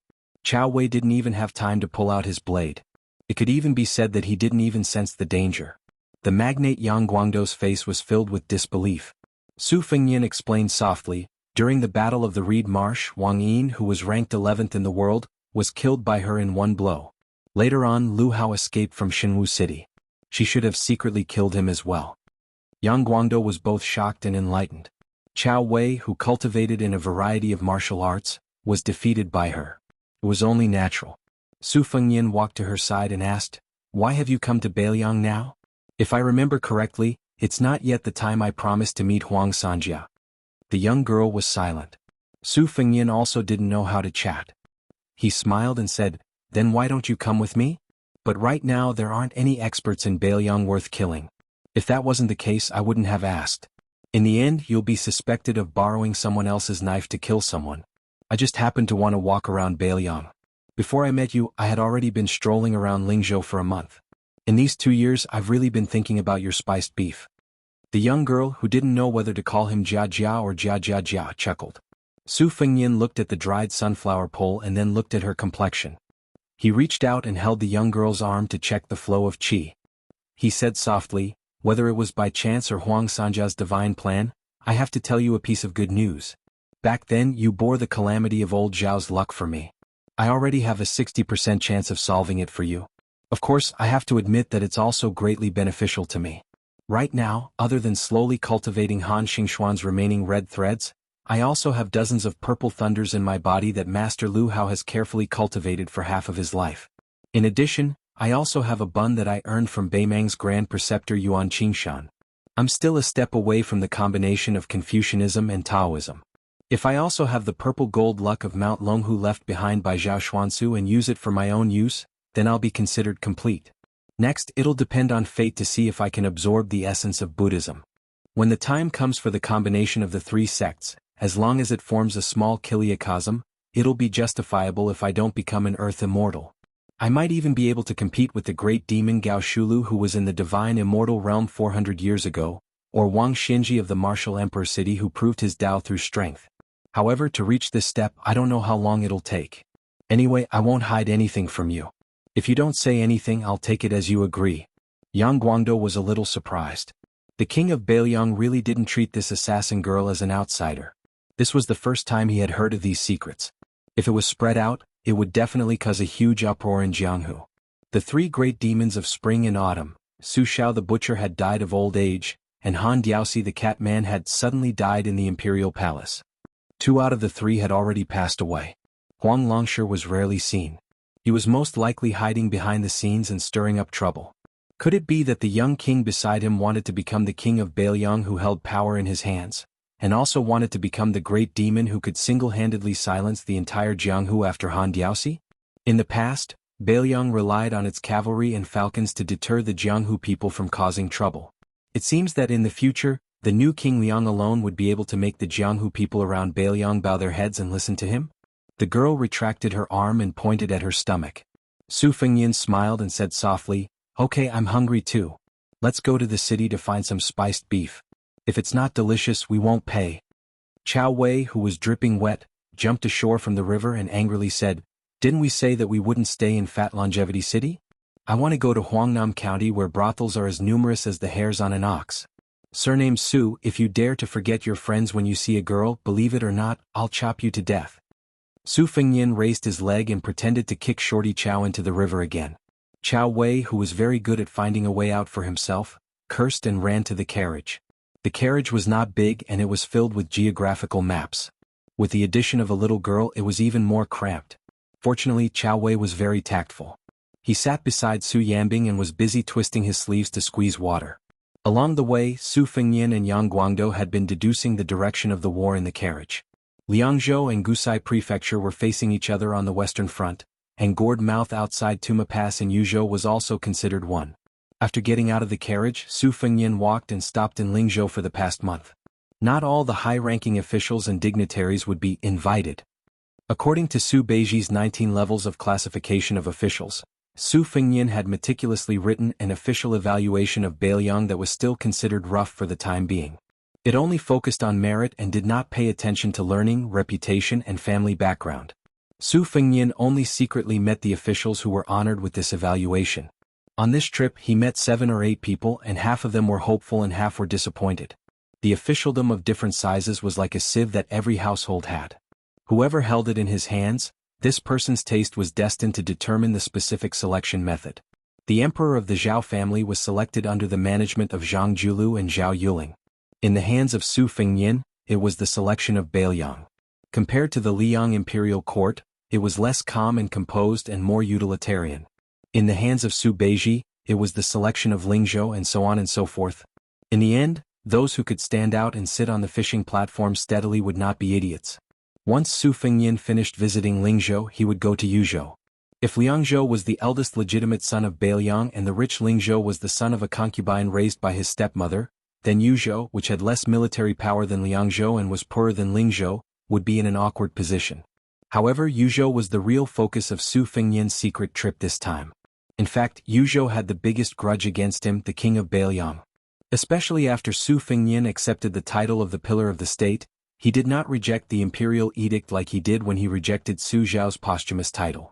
There were a lot of military officials in Yuzhou who tried their best to jump around. They vaguely resonated with the general families in Lingzhou who were imprisoned in Lingzhou. When Su Fengnian was a general in Lingzhou for the first time, he did not start a massacre. He was quite amiable with everyone. Many people felt that he had a woman's heart. This time, when he went to Yuzhou, which was controlled by Yan Wenluan, Su Fengnian felt that it was time to chop off some heads. If you want to play with him, you can, but you have to play with your life. The female assassin suddenly asked, "Do you know a person called Zhao Zhu?" Su Fengnian stilled. "Of course, I am very familiar with him. This guy is the heir of the king of Yan, and likes to use other people's heads to build statues. Not long ago, I met him on the Spring God Lake." The little girl holding the sunflower pole with both hands casually said, "There is also a person surnamed Nalan. I've seen them all." Yang Guangdou's hands uncontrollably trembled as he stared at Su Fengnian. Su Fengnian made a sound of acknowledgement and did not continue. She had seen them all. This naturally meant that Huang Sanjia had secretly met with Zhao Zhu and Nalan Yusi. Previously, Su Fengnian was still fighting with Yang Guangdou, and Chao Wei joked that Chao Changqing would go north to Great Peace City. That Nalan Yusi secretly hid in His Royal Highness, Zhao Zhu's thousands of light cavalry, and ran to secretly meet with Huang Longshi. Wasn't this also a more silent but more shocking move to the north? The girl's words were not going to stop until they shocked people to death. She casually and lazily said, "After old Huang was drunk, he said that the current emperor of the Zhao family is not bad, but his son is not good. He likes to achieve great things and, haha, I forgot." The corner of Yang Guangdou's mouth twitched. Su Fengnian's heart was in turmoil. Why did Yuan Qingshan use the world's most expensive bun to ask for the copper coin from him? Because when this land immortal was free and unfettered, the disciple who was in seclusion was Zhao Zhu. Now, not only did Zhao Zhu have his father Zhao Bing's hundreds of thousands of soldiers as his family's property, he also had Nalan Yusi's full support, and he also had the one-coin agreement with Bailiang. In addition, Huang Longshi had most likely placed a huge bet on this guy. Su Fengnian smiled and said, "Nalan Yusi has painstakingly managed the Yanqi Taoism, and has already given Zhao Zhu the geographical and human conditions. He has been waiting for the right time. Now it is finally the right time." Su Fengnian immediately asked and answered himself, "But will Yuan Binshi wait for death? Impossible." Chapter 10:14. The carriage casually strolled around Feisho South City. It was not difficult to find a beef shop. Chao Wei did not know why this girl looked so sloppy. Later, he caught a glimpse of her eating beef and casually wiped her greasy hands on her body. Seeing this, Chao Wei could not help but roll his eyes. The man surnamed Su did not let Chao Wei misjudge him. He did not hide his preference for women over friends. He even personally went to the silk shop to buy some bright clothes for the girl. Not only that, when he saw the girl staring at a pile of colorful rouge boxes, he took out a lot of money. This made Chao Wei somewhat unable to bear it. He thought to himself, "You are a guy whose words and actions are related to the rise and fall of Northern Liang. How can you have the leisure to accompany a girl to eat, drink and play?" The horse carriage exited the city through the north gate of Feisho without stopping and rushed to the next resting place, Huangnan County. They arrived at the location of the Northern Liang granary in the dusk. The newly appointed county governor Kai Junshin had just moved into the mansion that Song Yan used to live in. Suddenly, he moved from a place of refugees to the flourishing Huangnan County city. Su Fengnian reckoned that this guy had yet to fully recover from his shock. Once he heard that the king of northern Liang had graced him with his presence, there was a gust of wind under his feet and he looked as if he could not wait to use both his hands and legs. Naturally, Su Fengyin did not have to wait outside the door. Not long after he entered the mansion, he saw Kai Junshin and Yu Ruru running over together. Kai Junshin's swordsmanship was average, but at least he had some foundation in martial arts. It was a pity that the former queen of Qingcang City was out of breath when she stopped running, her cheeks flushed red. Su Fengyin waved his hand to dismiss her and Kai Junshin from the ceremony of kowtowing. They walked into the depths of the mansion together. He glanced at the brand new 4th-rank civil official patch on Kai Junshin's body and joked, "County Governor Kai, I heard from the people in the city that you, Lord Kai, would not take off your official robe even when you sleep." Kai Junshin bowed and said with a bright smile, "I'm not trying to flatter your highness. It's indeed more comfortable. Wearing that thing in Qingcang City is just to satisfy my craving. I'm just afraid that I won't know where my head is the next day and I won't be able to sleep well. Now it's very different. The official Yunk official Mensi, this lowly servant's ancestors have gone back for more than 10 or 20 generations. There were some who were officials, but they were only the size of sesame seeds. This lowly servant can be considered to have brought honor to my ancestors. When this lowly servant returns to Huangnan County, this lowly servant will be thinking of revising the genealogy. When the time comes, this lowly servant would be so bold as to earnestly request Prince to not be stingy with his brush and ink and help this lowly servant write some desktop essays." Su Fengyin nodded and said, "This is a small matter. As long as you can control the 4 Wang families in Huangnam County and don't make Huangnam County a mess, I'll definitely help with the genealogy. As for the title of Queen Yu, I'll also bestow upon you." Hearing the mischievous title of Queen, Yu Ruru, who was already the wife of the county chief, smiled sweetly. Perhaps it was because the environment could really nurture a person. Her fox charm and charm were still there. The word fox had to be changed to the word bright. She felt like she was in a windowless house. After opening the windows, she naturally felt more spacious. Kai Junshin, who had been twirling the official patch with 2 fingers, was overjoyed when he heard this. He rubbed his hands vigorously. Then he heard the king of Bailiang, who had come to deliver the good news, say, "I'll be a good person to the end. I don't mind telling you something. Not to mention the scholars becoming officials, the scholars forming associations, and the establishment of academies, Huangnam County is one of the best places in Feng Shui. When the time comes, keep an eye on it. I'll give you full authority to do whatever you want. Remember, don't let a happy occasion turn into a disaster. The antiques, calligraphy, and paintings that you stole from Qingcang City to Huangnam County, there are a total of 46 pieces. I'll pretend that I didn't see a single one of them. You can take advantage of the situation and use them as a favor to the scholars. In the future, when they become officials, no matter which province they settle down in, you can try to win them over. Today's small matter of 1 tael of silver will cost 1 tael of gold by then." Kai Junshin stammered and didn't dare to speak. However, Yu Ruru didn't show her usual timidity. She smiled and said, "Rest assured, Your Highness.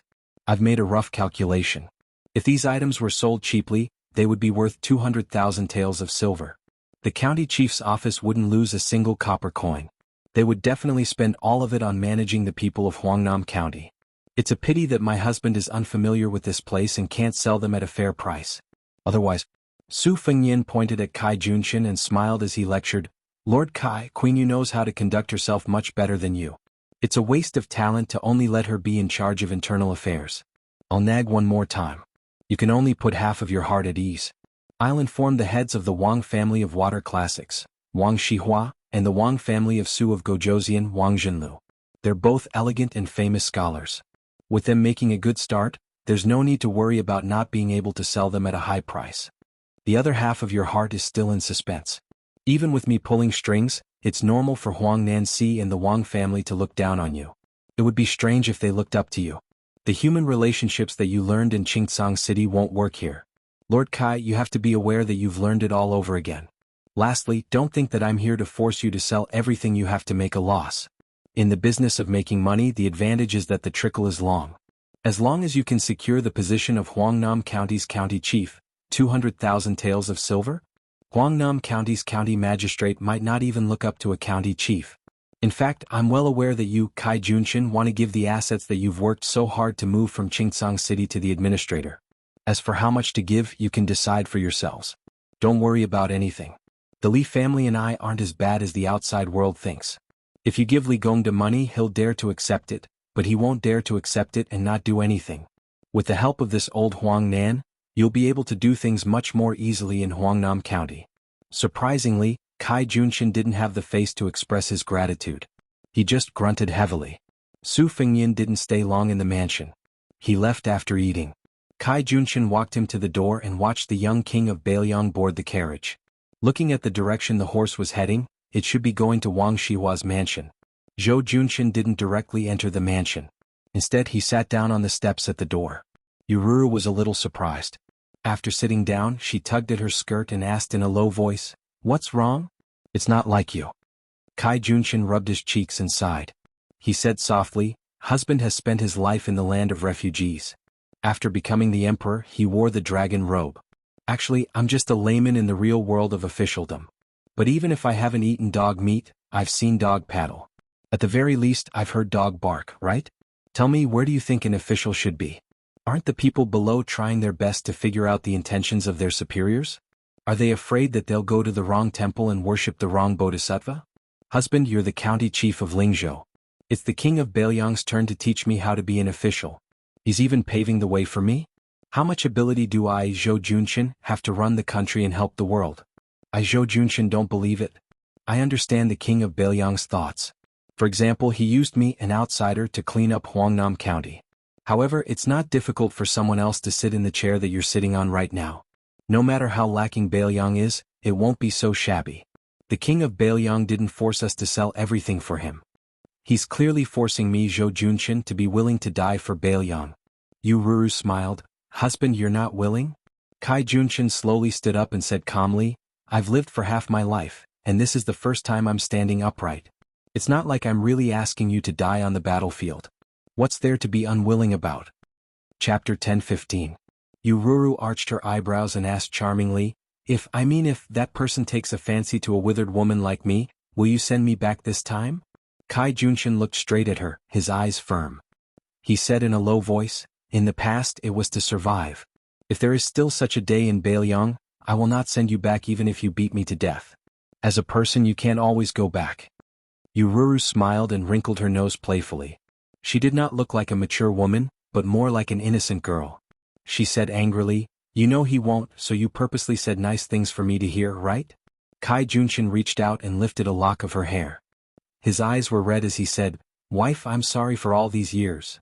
Yururu suddenly turned around and walked up the steps. Her hands were clasped behind her back, her steps light and agile. In the carriage, Chao Wei was hiding in a corner furthest away from the young girl who was busy applying makeup. He sneered at Su Fengyin. "Oh, the one surnamed Su, I didn't see it before. You're really good at buying people's hearts." Su Fengyin squinted and said, "You should have known when I bribed your martial brothers to beat you up, right?" Chao Wei, whose scar had been exposed, held his knife in one hand. "I really want to cut you?" Su Fengyin added fuel to the fire. "When we get to Longqing County, I'll have to give your knife away. Now hurry up and touch it a few more times." Chao Wei said angrily, "Don't even think about it." Su Fengyin smiled and said, "If you don't give it to me, can't I snatch it?" Chao Wei was about to speak when Su Fengyin reached out with 2 hands and bent his fingers. Out of the 10,000 elite cavalry, only 9,000 are left. Chao Wei was like a hungry tiger pouncing on a sheep. He shamelessly grabbed Su Fengyin's hand that only had 4 fingers left. He smiled mischievously and said, "Surnamed Su, Su Fengyin, Great Master Su, Ancestor Su. We gentlemen keep our promises. We can give you 20,000 for 10,000, but we can't give you only 9,000. How can we be short in business? We pay attention to honesty. You and I are heroes, we cherish heroes, we must be heroic." Su Fengyin put on a fake smile and said, "If you want me to take back those 1,000 riders, that's fine too. Go away, don't be an eyesore." Chao Wei laughed dryly, "The carriage is only this big." Su Fengyin pointed at the curtain of the carriage. Chao Wei immediately rolled out of the carriage and lifted the curtain to poke his head out. "Don't forget it's 10,000 not 9,000. If you lose even one soldier or horse I'll get mad at you." As a result, Shorty Chow forgot about the existence of the bad-tempered killer girl and was sent flying by a bronze mirror that appeared out of nowhere. Chao Wei didn't even dare to fart. He sat beside coachman Su Yambing and grimaced. Bored to death, he played the same old tune and asked the world's top master with a smile, "Master Su, do you think I'm more handsome than the one surnamed Su?" Su Yanbing remained indifferent. Chao Wei refused to give up and asked, "It doesn't matter if you don't admit it. I'm taller and more powerful than the one surnamed Su. You should at least nod your head, right?" Su Yanbing still turned a deaf ear. Chao Wei crawled to Su Yanbing's side and put his arm around his shoulder impolitely. He said seriously, "I know you're a powerful master, otherwise you wouldn't have been able to chase Hong Jingyan and Zhong Liang all the way to the border of Gusai Prefecture. But I'm not bad either. I don't get along with the one surnamed Su, but I regret not having met you earlier. I have something to tell you first." Su Yanbing laughed in a low voice. "Are you trying to say that I, Chao Wei, am uneducated and inexperienced? Don't cheat me of my money. If you cheat me of my money, I'll have a good temper and won't beat you. I'm handsome, tall, and powerful. Don't lie to me. If you dare to lie to me, I'll definitely beat you to death." Chao Wei exclaimed, "Did the one surnamed Su tell you all this?" Motherf *Ker, this bastard must have said a lot of things to ruin my reputation. Master Su, don't believe that guy. The one surnamed Su doesn't have any other skills, but he's good at cheating men and women. I'm not convinced. He's absolutely a master. Su Yanbing, a cold-hearted person, didn't know whether to laugh or cry. But he didn't let Chao Wei move his paw away. He said flatly, "The king of Beiliang didn't say much. He just asked me to go to the western regions with you." Chao Wei bit his lips and remained silent. In the carriage, Su Fengyan was talking to Yang Guangdou about the fish dragon gang that had risen in Lingzhou. This gang was now very rich and had snowballed from a third-rate force in Lingzhou to one of the top gangs.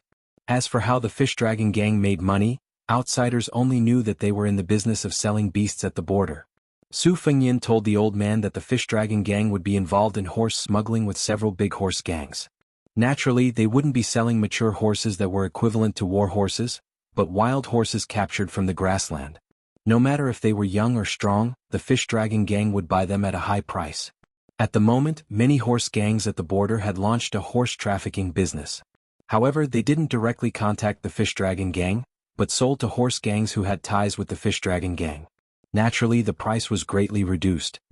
Hearing this, the old man said with a smile, "Is it useless to use such a stupid method to increase the number of mature horses in Beiliang?" Su Fengyan shook his head and said with a smile, "Geographically, the gains and losses of Beiliang and Beimang should be counted as double. These ownerless wild horses are more or less the same. If the number is doubled, it can't be underestimated. Besides, Su Xiao told me a long time ago that running a household is nothing more than 3 years for the new and 3 years for the old, and 3 years for mending. Mending is the most important thing to test the skills of the head of the household. Now, Beiliang needs me to take care of a lot of things. I only have one goal. As long as I can turn money into the fighting power of Beiliang, I will do it even if it's just a copper coin. As long as it doesn't affect the important business, I will do it." Yang Guangdou sighed and said, "It's Beiliang's fortune that your highness has this kind of heart." Su Fengyan suddenly saw that the chuckling girl had put on some makeup and put 2 hairpins on her head. After putting down the bronze mirror, she sat upright and still and gave him a smile that she probably thought was a woman's flirtatious. Yang Guangdou was shocked. He swallowed and couldn't bear to look at that face. He quickly turned his head and picked up a book. The old man thought that it was really difficult for this little girl.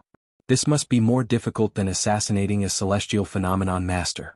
Su Fengyan's willpower had been honed by the girl who put half a caddy of rouge on her face. He still had a smile on his face.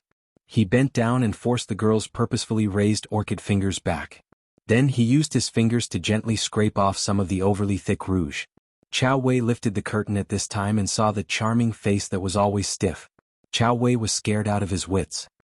He made a gesture of poking his eyes and whispered, "Damn it, each one is more ruthless than the other." Su Fengyan asked softly, "Where's the big cat that likes to eat bamboo?" The girl lowered her eyes and said, "It's dead." Su Fengyan helped her fix the 2 hairpins that were originally crooked.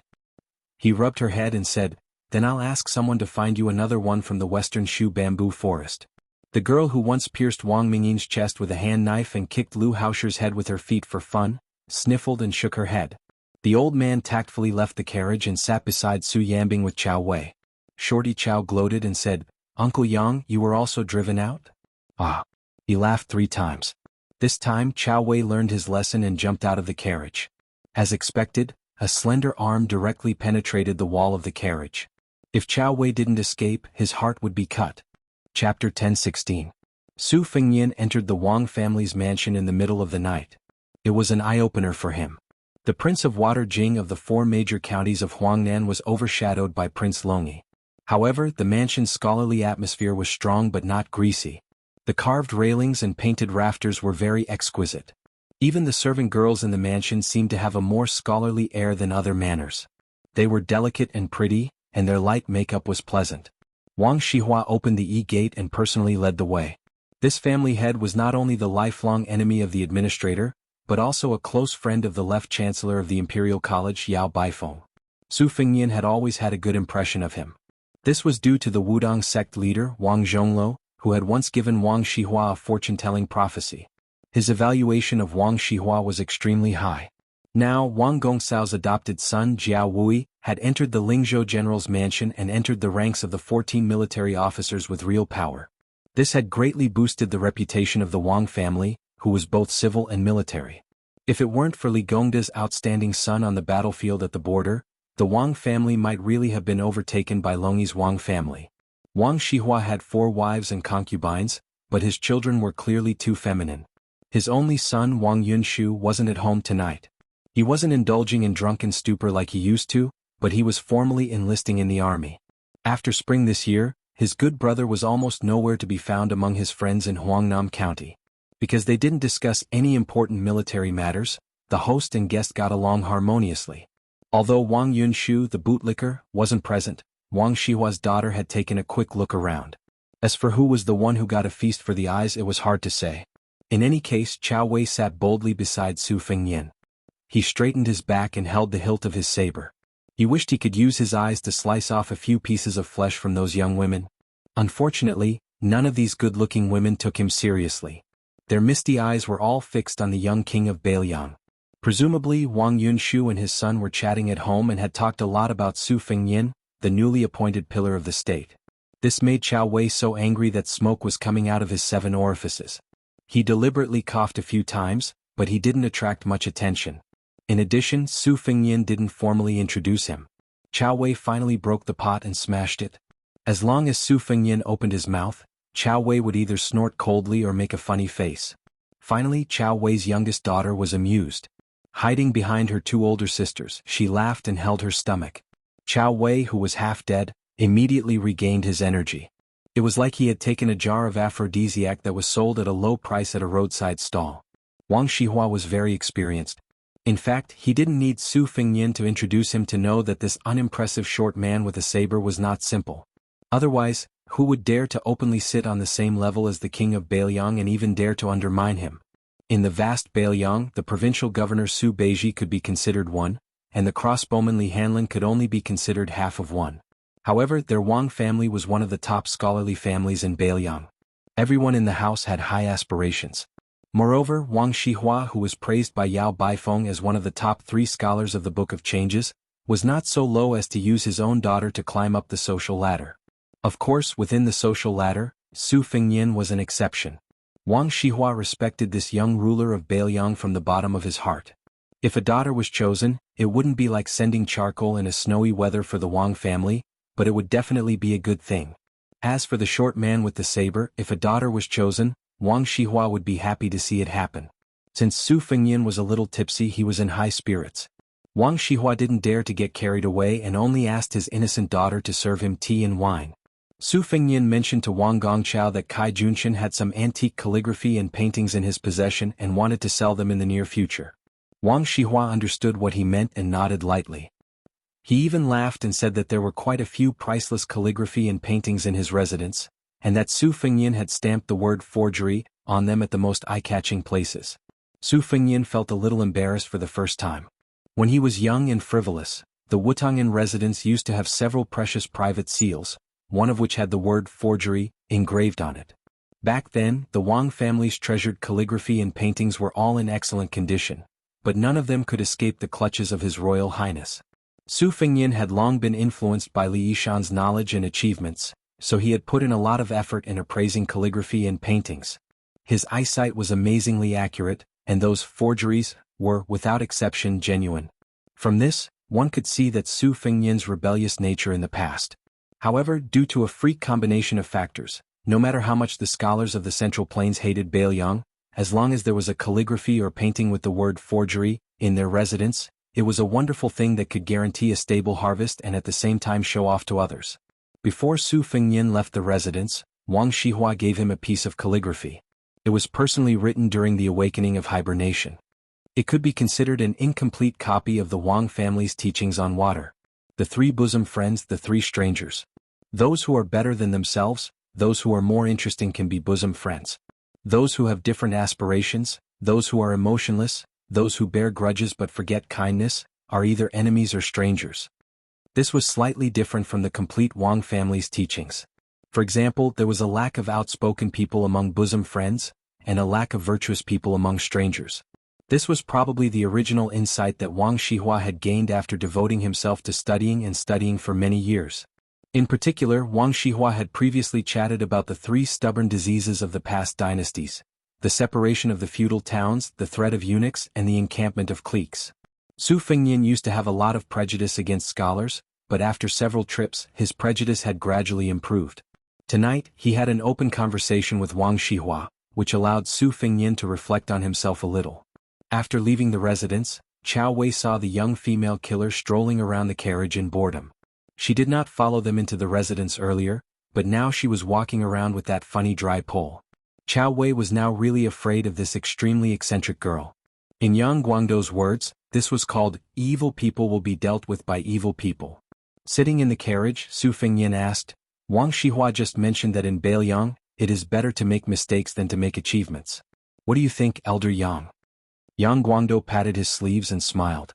"If I had said this 3 months ago, it would have been easy to say. There are as many bailiffs and officials as there are hairs on an ox. Many of them do nothing and few of them can do real work. They are replaced by scholars, which is the general trend of Beiliang." Wang Gongsao's original intention was just to worry that the situation in Beiliang would be unstable. But since the land of refugees is going to be a new Liuzhou, this idea makes sense. Could it be that Gongxiao has also found some clues? Trees die, people live. Since it was not easy to get rid of Song Yen, but he still could not become the governor of Huangnam County, then he might as well run to Liuzhou to find an opportunity. Besides, Wang Gongxiao is not a pedantic scholar. If he goes to Liuzhou, it will be a good thing for both himself and Beiliang. If the officials who make mistakes in Beiliang, Dao, and Old Three provinces are all thrown to Liuzhou, there will be Wang Shihua, who is skilled in governance and has an excellent reputation to appease the people. Everyone will give him face. With the young prince's 30,000 Longxiang army holding the fort, perhaps Wang Shihua really can become the next governor of Liuzhou. Chapter 1017. Su Fengnian smiled and nodded. The candidate for the first provincial governor of Liuzhou had already been decided a long time ago. The distant horizon was right in front of his eyes, and it was Yang Guangdou who had returned from the mountains. Su Fengnian had originally favored Qin Shiliang, but this poor scholar who seemed to only want to hide behind layers of curtains had stubbornly refused. Su Fengnian could not force an ox to drink water. However, to be honest, Qin Shiliang was still suspected of having high standards but low ability. If it was not for the fact that the Great War with Liang Mang was imminent, there would be no harm in letting him stew Liuzhou slowly. However, since the border would be filled with smoke in 1 or 2 years, Su Fengnian really did not dare to completely entrust Liuzhou to Qin Shiliang. Yang Guangdou, who was in the carriage, was not only proficient in changing situations, but also experienced in dealing with people. When the time came, Su Fengnian would give him a camouflage of Su Zhao's posthumous edict. The old man's age and experience would be clearly displayed on the table. He would be far more convincing than the hairless Qin Shiliang. Haste makes waste. The more Su Fengnian valued Qin Shiliang, the more he was afraid of spoiling things with excessive enthusiasm.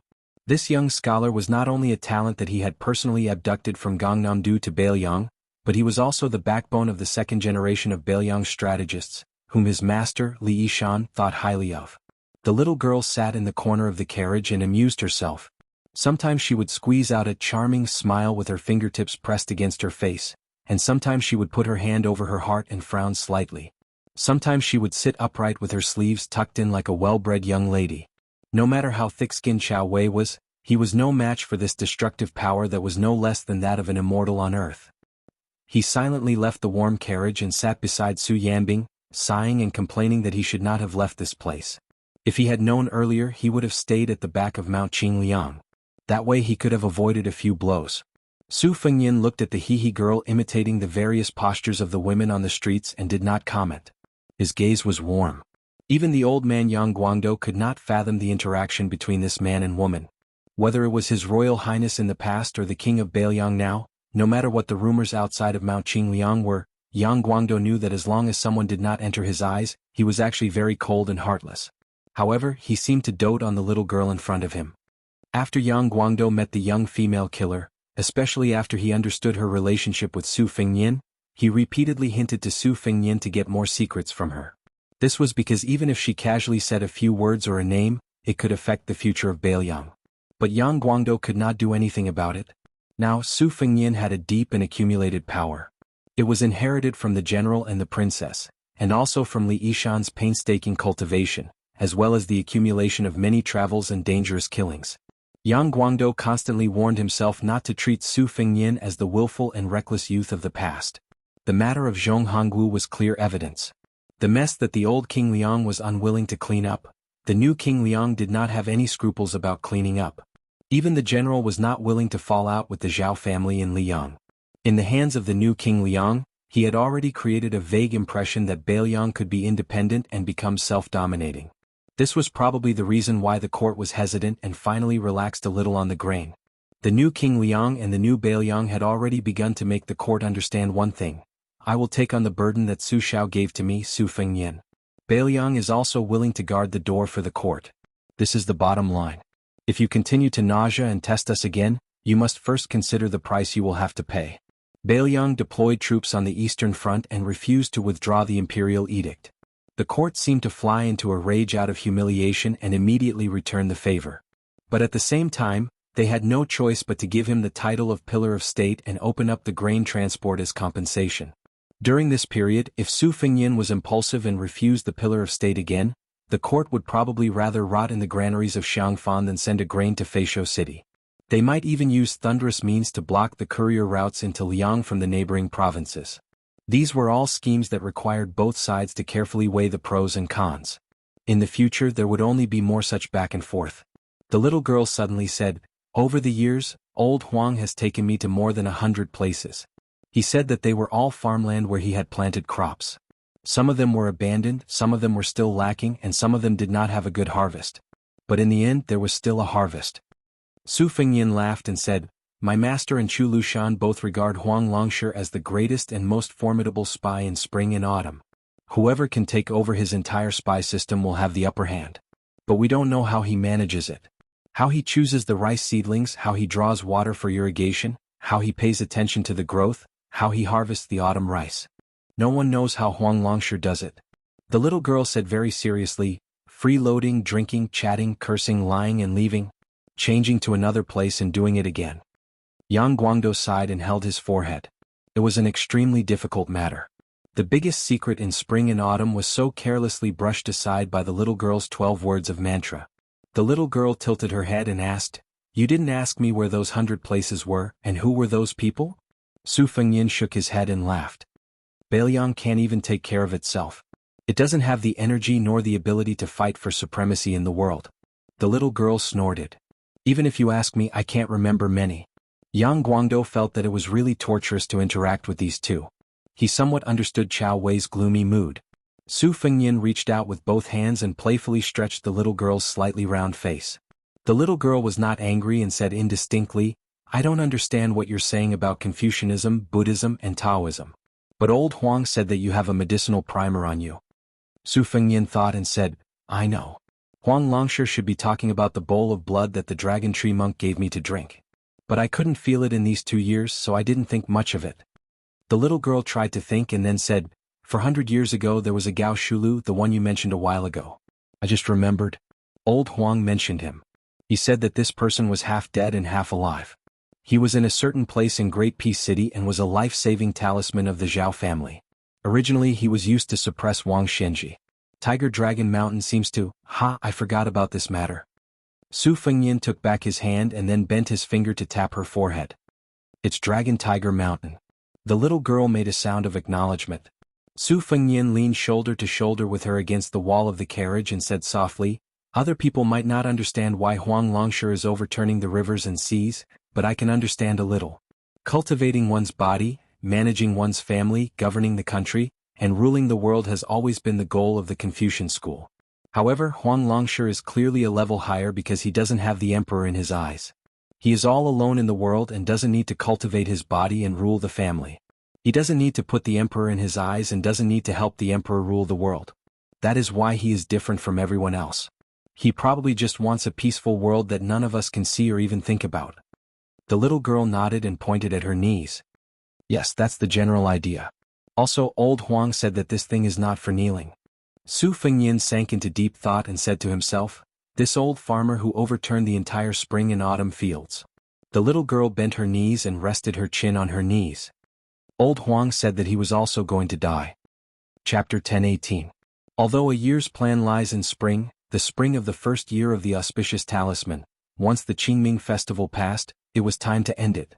After the Guangling Path's West Chu ancient capital was trampled by the Su family's armored cavalry, it had already changed its name from Divine Phoenix City to the humiliating Lost Tripod City. Deep in the mountains on the outskirts of the city, there was a brick temple. The temple's name originated from a famous Buddhist saying. This caused the increasingly heated topic of meditation during the spring and autumn period to cool down. Because the abbot of the brick temple said that grinding bricks could not become a mirror, how could meditation become a Buddha? At dawn the birds were singing. The three of them walked on a tree-lined path. The old man was very old, with white hair and snow-white eyebrows. He climbed the mountain with a bamboo cane. Stepping on the mountain path paved with cobblestones of different sizes, he staggered but didn't need anyone to support him. The green-robed monk was not young either. His hair was white, but his aura was especially elegant and otherworldly, forgetting the secular world at first sight. The woman was the youngest. Her appearance was stunning, not like a woman of the mortal world. Carrying a red sandalwood sword box, her steps were light. Probably because they were taking care of the old man, the three of them didn't speak when climbing the mountain. Entering the quiet ancient temple where there were no pilgrims, there was only the rustling of a young monk sweeping the floor with a broom. At the time of the Li dynasty's destruction of Buddhism, even the two Zen temples were sealed. Mabrick Temple for the past 20 years didn't have many pilgrims, so it escaped the disaster. There were still some monks left who continued to hide in the mountains to pray. Seeing the three pilgrims, the young monk hurriedly put the broom under his armpit and bowed with his palms together. Especially when he caught a glimpse of the woman from the corner of his eyes, his bald head drooped even more, afraid of breaking the precepts and losing the heart of Bodhi. After returning the greeting, the old man led the monk and the woman to the 500 Arhats hall.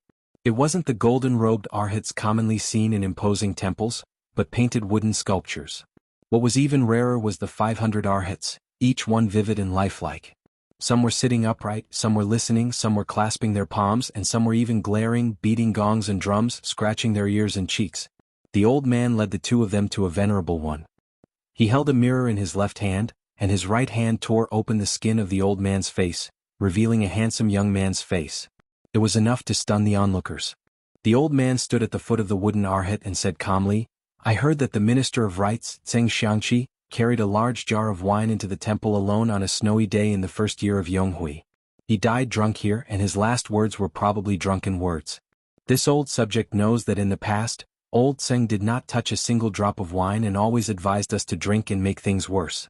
I remember one time when His Majesty drank too much and missed the morning court session. Old Tseng angrily rushed into the palace to scold His Majesty.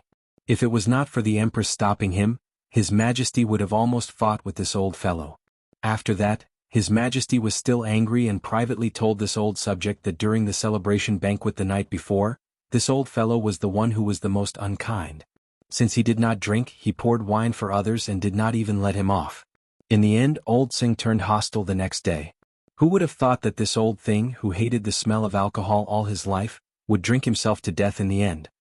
Minister of Rites, Tseng Xianglin, was naturally not a second-level official in Liyang, but the last Minister of Rites in West Chu. He was a fellow disciple of the Grand Chancellor of Shangyin Academy, Qi Yanglong. He was also the teacher of Wang Mingyang, who had guarded Xiangfan for 10 years. The old man reached out to stroke the slightly cool Arhat pedestal and said softly, Old Tseng must have come to find Minister Tang of the Ministry of Revenue. Tang Jianghu was the most knowledgeable in this group of people. Originally he looked down on Buddhism, a foreign religion, the most. Unexpectedly he fled to Moshio Temple. As for whether he truly devoted himself to Buddhism or was disheartened, only God knows. Old Tseng and Tang Jianghu did not have the same political views all our lives, but that was still considered a dispute between gentlemen. De Chu's party struggle was not a struggle between officials for power and influence, nor was it a struggle between gentlemen and villains. Looking at it now, it was more like a dispute between gentlemen. The hearts of the people were, after all, still on the side of the Jiang character, the common people. It was just that each of them took different paths, and it was inevitable that scholars would despise each other, which led to a disaster. However, Tang Jia said two things that were very insightful. He said that all living things in the world could die because of love. Martial artists died on the battlefield, civil officials died in the palace. Men and women were not the only ones who were obsessed with each other. Since people could only die once in their lives, they should always keep it in their hearts and die with kindness. A man is still a blade of grass. He also thinks about the 5 winds and 10 rains. Moreover, people are not plants. However, if Tang Jia really wanted to die, he would die. He was not willing to live an ignoble life. But in the end, this Minister Tang, who had once lost to our side, Chao Tuxiu, 16 games in a row, also went back on his word. He fled from Moshio Temple for a few years. Later, perhaps he was afraid that old Tseng and I would find him, so he fled even deeper into the mountains. No one knows whether he is alive or dead. The white-haired old man continued, Great General Song Yuan, who was often lectured by His Majesty to be more literate, should not always be blind in the palace and make a fool of himself. This stubborn old urchin has really gone crazy. The only grandson in his family who had originally secretly passed the Jinshi exam in Yonghui 6th year, was burned alive by him. He also burned himself to death in a dilapidated library that did not have many books to begin with. When our De Chu was at its peak, martial artists did not have saber chi, scholars did not have the air of poverty, women did not have the air of cosmetics, mountain people did not have the air of clouds, and monks did not have the air of incense. It was publicly recognized by the world as the most prosperous era in the 800 years after the Great Qin dynasty. Liang was only a small dynasty that originated from the barbarians in the north. It had been independent for 50 years, and its eunuchs had been involved in politics for 50 years. The head eunuch Fan Gongliang had killed 1 emperor, 2 princes and 6 concubines in his lifetime, yet he was still able to live out his remaining years in peace. How could such a dynasty who did not understand etiquette, suddenly change after 50 years and inexplicably become the princess of the world? And our De Chu, how could it perish just like that? The monarch was wise, but the fault did not lie with the monarch. The civil and martial officials were loyal, but the fault did not lie with the officials. The common people worked hard, but the fault did not lie with the common people. Thus, this old official, Sun Shiji, wanted to know what had happened. Since dying with remaining grievances was an extravagant hope, he wanted to have peace of mind before he died and know an acceptable answer. This old official was not afraid of bearing the infamy of being a servant of 2 surnames. Just like that, I stood in the court of Great Peace City and coldly watched for a dozen years. But in the end, I still could not understand why De Chu had lost and lost so miserably and so quickly. However, this old official recognized 2 people. One was the butcher Su Xiao, the other was the blue-eyed Zhang Julu. It was them who made this old official accept his fate. Su Xiao had done the right thing. A good saber, as long as it was in the right hands, the faster the saber, the less blood the common people would bleed. Zhang Julu had done very well. He had braved the risk of being called the Emperor of the War with Han Xingxian in private and repaired the Zhao family's courtyard until it was airtight. This old official had already accepted his fate, but Changqing asked this old official to come see you, so this old official came. Not for anything else, but for an old man like me to die in his homeland. That is better than anything else. The 3 people were West Chu's Grand Preceptor, Sun Shiji, Chao Changqing, who had reached the Confucian sage realm at the ruins of Shileibi, and the fallen princess Jiang and I, whose original name was Jiangxi. Chapter 10:19. They drank a pot of tea at the Mabrick Temple. The Grand Preceptor was probably tired of walking and talking, so he stopped talking. Then the 3 went down the mountain and returned to the city. The old man was still the Guangling Taoist administrator in name, and his official residence was on the old site of the 6 departments' official residences outside the imperial city of Lost Tripod City. The Guangling Palace was not in the city, but in Guanyu City, which was in the southeast of the vassal king's territory. The people who should leave Lost Tripod City had left. Most of the people who left after the spring and autumn period ended were the survivors of other fallen countries. Those who should stay were all survivors of West Chu. With Lost Tripod City as the center, there were 6 towns and 18 cities around it. Especially Lost Tripod City, which used the administrator's mansion and Bailu Mountain as the framework to make a comeback, supporting a brand new and vigorous temple. If they won, it would be De Chu. If they lost, the West Chu in the history books of Liang would probably be replaced by Ho Chu. When the three went down the mountain, there were more than 100 elite halberd soldiers escorting them back to the city. The Grand Preceptor took the two to a restaurant in the east of the city, saying that he wanted to invite Her Highness to taste the reeds. After sitting down on the second floor, the old man laughed softly and said, "Your Highness, this reeds is a delicacy in the world. This old official has to show off a few words of knowledge to enjoy it to the fullest. The reeds are called reeds because they are like migratory birds. Every spring they come to the river outside the spring snow building in Guanyu City and flow upstream along the Guangling River. It is reasonable to say that when they reach here they should be plump and plump. If they are supplemented with the chicken head rice, which is a specialty of Copper Paper City, it will be the most delicious taste in the world. Later on, once the reeds reach Xiangfan City, they will not taste good. However, this old official thinks that it will be difficult to slack off to satisfy my cravings in the future." Jiang and I made a sound of agreement and did not say anything else. When the food was quickly served, she picked up her chopsticks and was about to pick up some food. The old man saw her holding her chopsticks and joked, "Your Highness, we all believe that the higher and longer you hold your chopsticks, the further you will find a partner in the future. I remember when I was young, the older generation in my family always used this to tell us. They were afraid that the women in our family would marry too far away, and the men would marry unknown women when they grew up. At that time, we naturally followed the wishes of the elders and picked up the chopsticks. However, we didn't think that when we became elders, we would start nagging at our children. This is probably an inheritance. A family is like this and so is a country." Jiang and I, who was holding the chopsticks high up in the air, took the opportunity to grab the chopsticks down, which amused the old man. He laughed and said, "Your Highness, don't take it seriously. This old official was just speaking casually. Actually, it's good for a woman to marry far away. At least she won't be subject to military orders when she's abroad." Jiang and I smiled gently and lowered her head to eat the fish. The fish bones were very soft and didn't sting. Even though she didn't eat fish in the past, she still ate a lot.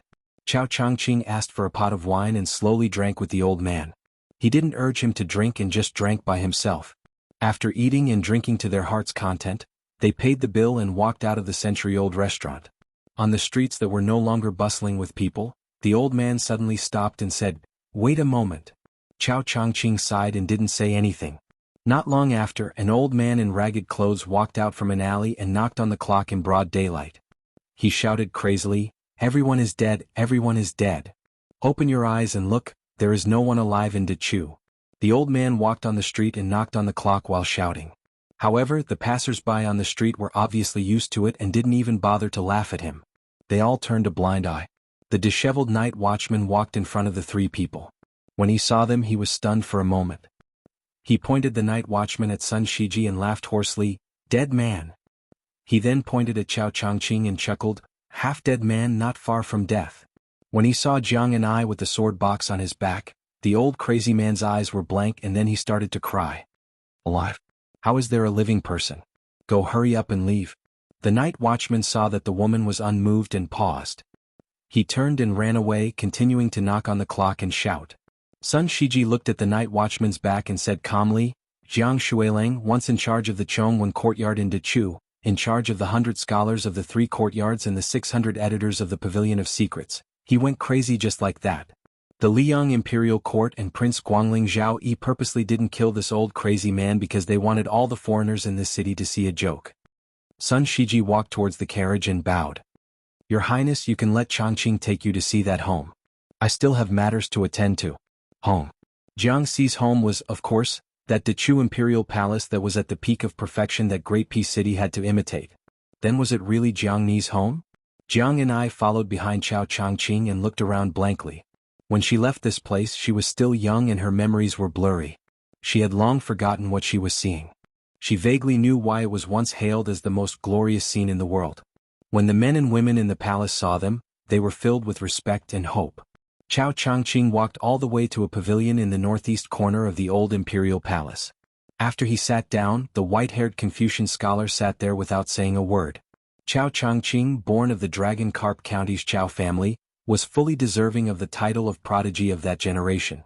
His master was the imperial advisor Li Mi, whose wisdom reigned supreme in the world before Xianxia. He studied chess for more than 10 years and eventually defeated Li Mi on the chessboard, becoming Dechu's chief chess player. He had once played chess with the emperor many times in this pavilion. This Chao Tuxiu had even made the most powerful officials in the palace take off their boots and pour wine for him. How could he not be the most proud genius of the Chao family and even de Chu? Chao Changqing's eyes were warm as he looked outside the pavilion. Further northeast of the pavilion, when he was still young, he once saw a woman who was humming a folk song. She had a lively temperament that did not match the palace. When she first entered the palace, she saw him and saw that he was like a wooden goose. She even made a face at him. After that, she became an imperial concubine and then the empress. Chao Changqing was still that outstanding chess player who was always subservient to the imperial advisor. In those days when the emperor and his subjects were harmonious in chess games, the emperor, whose chess skills were far inferior to the Chao family's, would always frown and stare at the chessboard. She stared at the emperor, and the young chess player who was said by Li Mi to be in an invincible position because he had no desire to win or lose, would occasionally steal a few glances at her.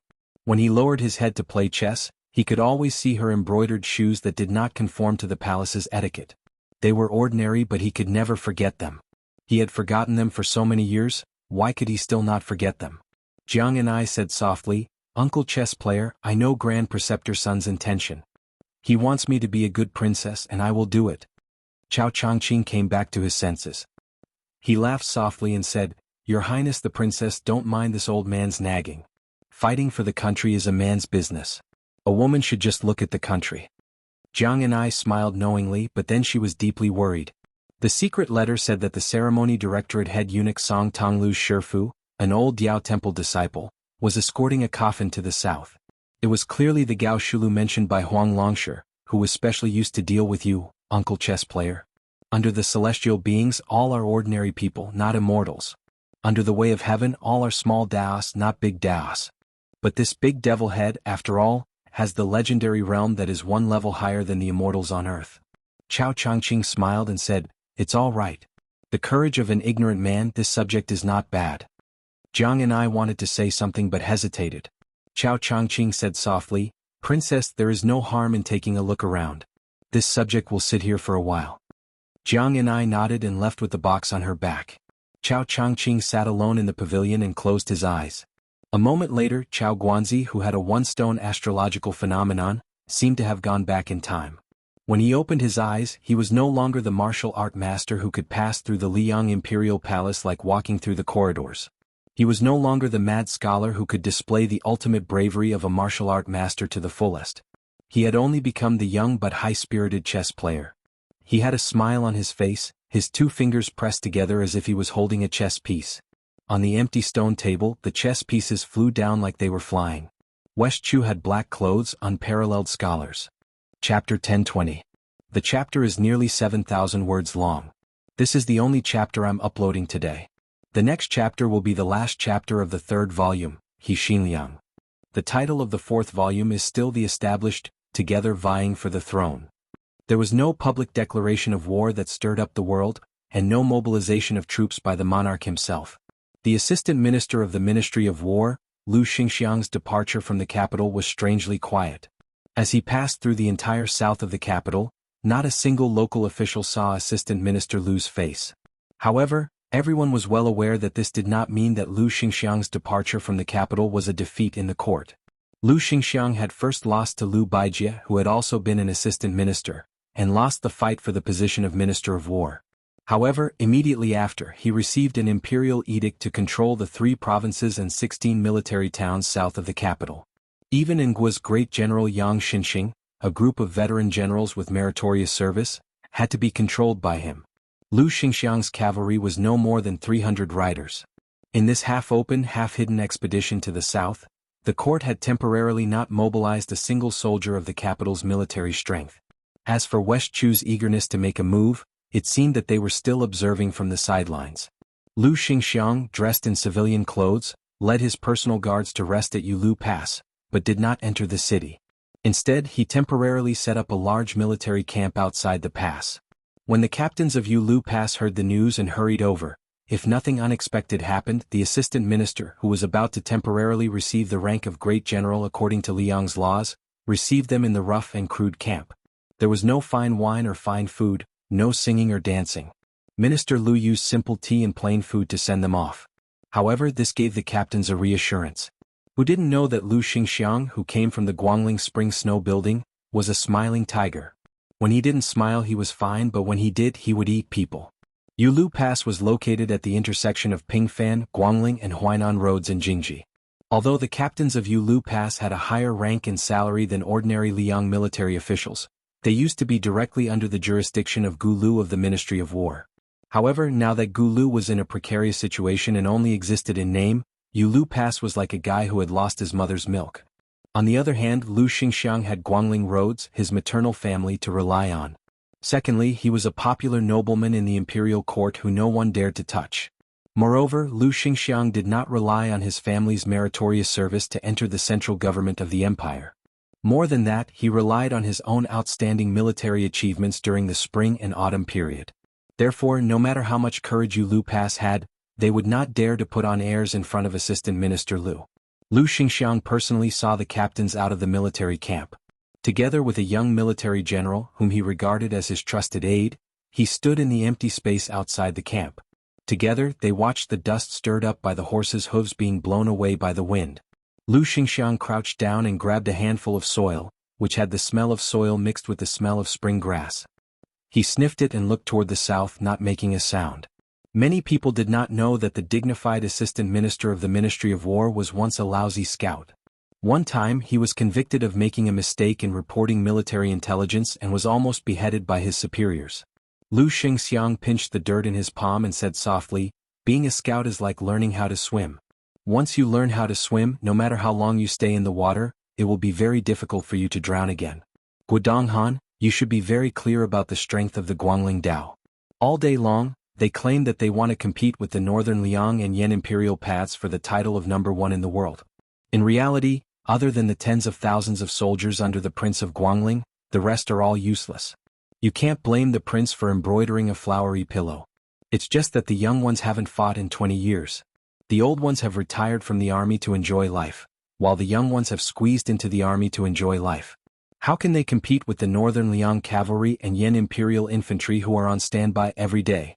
The Spring Snow House racked their brains to get the latest weapons and the best armor from the imperial court. They even dared to snatch the horses that Gu Jiantang wanted. What I'm worried about now is not what the so-called knowledgeable people in the imperial court think. They all think that the biggest hidden danger is that the old generals like Yang Xinxing and Yan Jinchuan are not willing to listen to orders and fight on their own. I'm afraid that the Western Chu that doesn't have enough soldiers at the beginning of the war will be able to fight with momentum as soon as they start fighting. Like a rolling snowball, they will be able to wipe out the elite soldiers of the Guangling Dao. They will have weapons, armor, and even the morale of the army. In a place like the Guangling Dao, the remnants of Western Chu have occupied all the land and resources. From the end of last year to the spring of this year, the Ministry of War and the Imperial Court kept sending news of the sudden deaths of military officers and lieutenants. Without exception, these people were the thorns that the Imperial Court planted in the Guangling Dao. In the end, they all died mysteriously. Some were strangled to death by their concubines in bed, some were poisoned to death by their maidservants when they were drinking, some were stabbed to death by their aides when they were discussing matters, some were hacked to death while patrolling the camp. Even Grandfather Huan, who had always been kind to Gulu, was furious. He came to the Ministry of War and scolded me and Lu Baijia. In the end, he even scolded Great General Gu. He scolded the entire Ministry of War as a bunch of good-for-nothings. He said that the management of the Guangling Dao's northern border was a mess. The military officers that were sent there had only been scraping the land for 20 years and not a single one of them had won the hearts of the people. He also said that the heads of the spy agencies set up by the imperial court should be executed. Our Minister Lu can still be considered unyielding.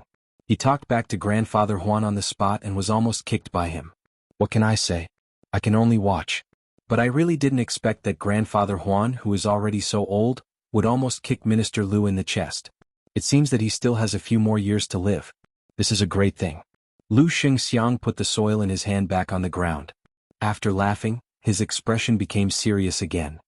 They haven't even fought a single battle, yet they are already thinking about how to celebrate and receive rewards, and how to divide the military merits.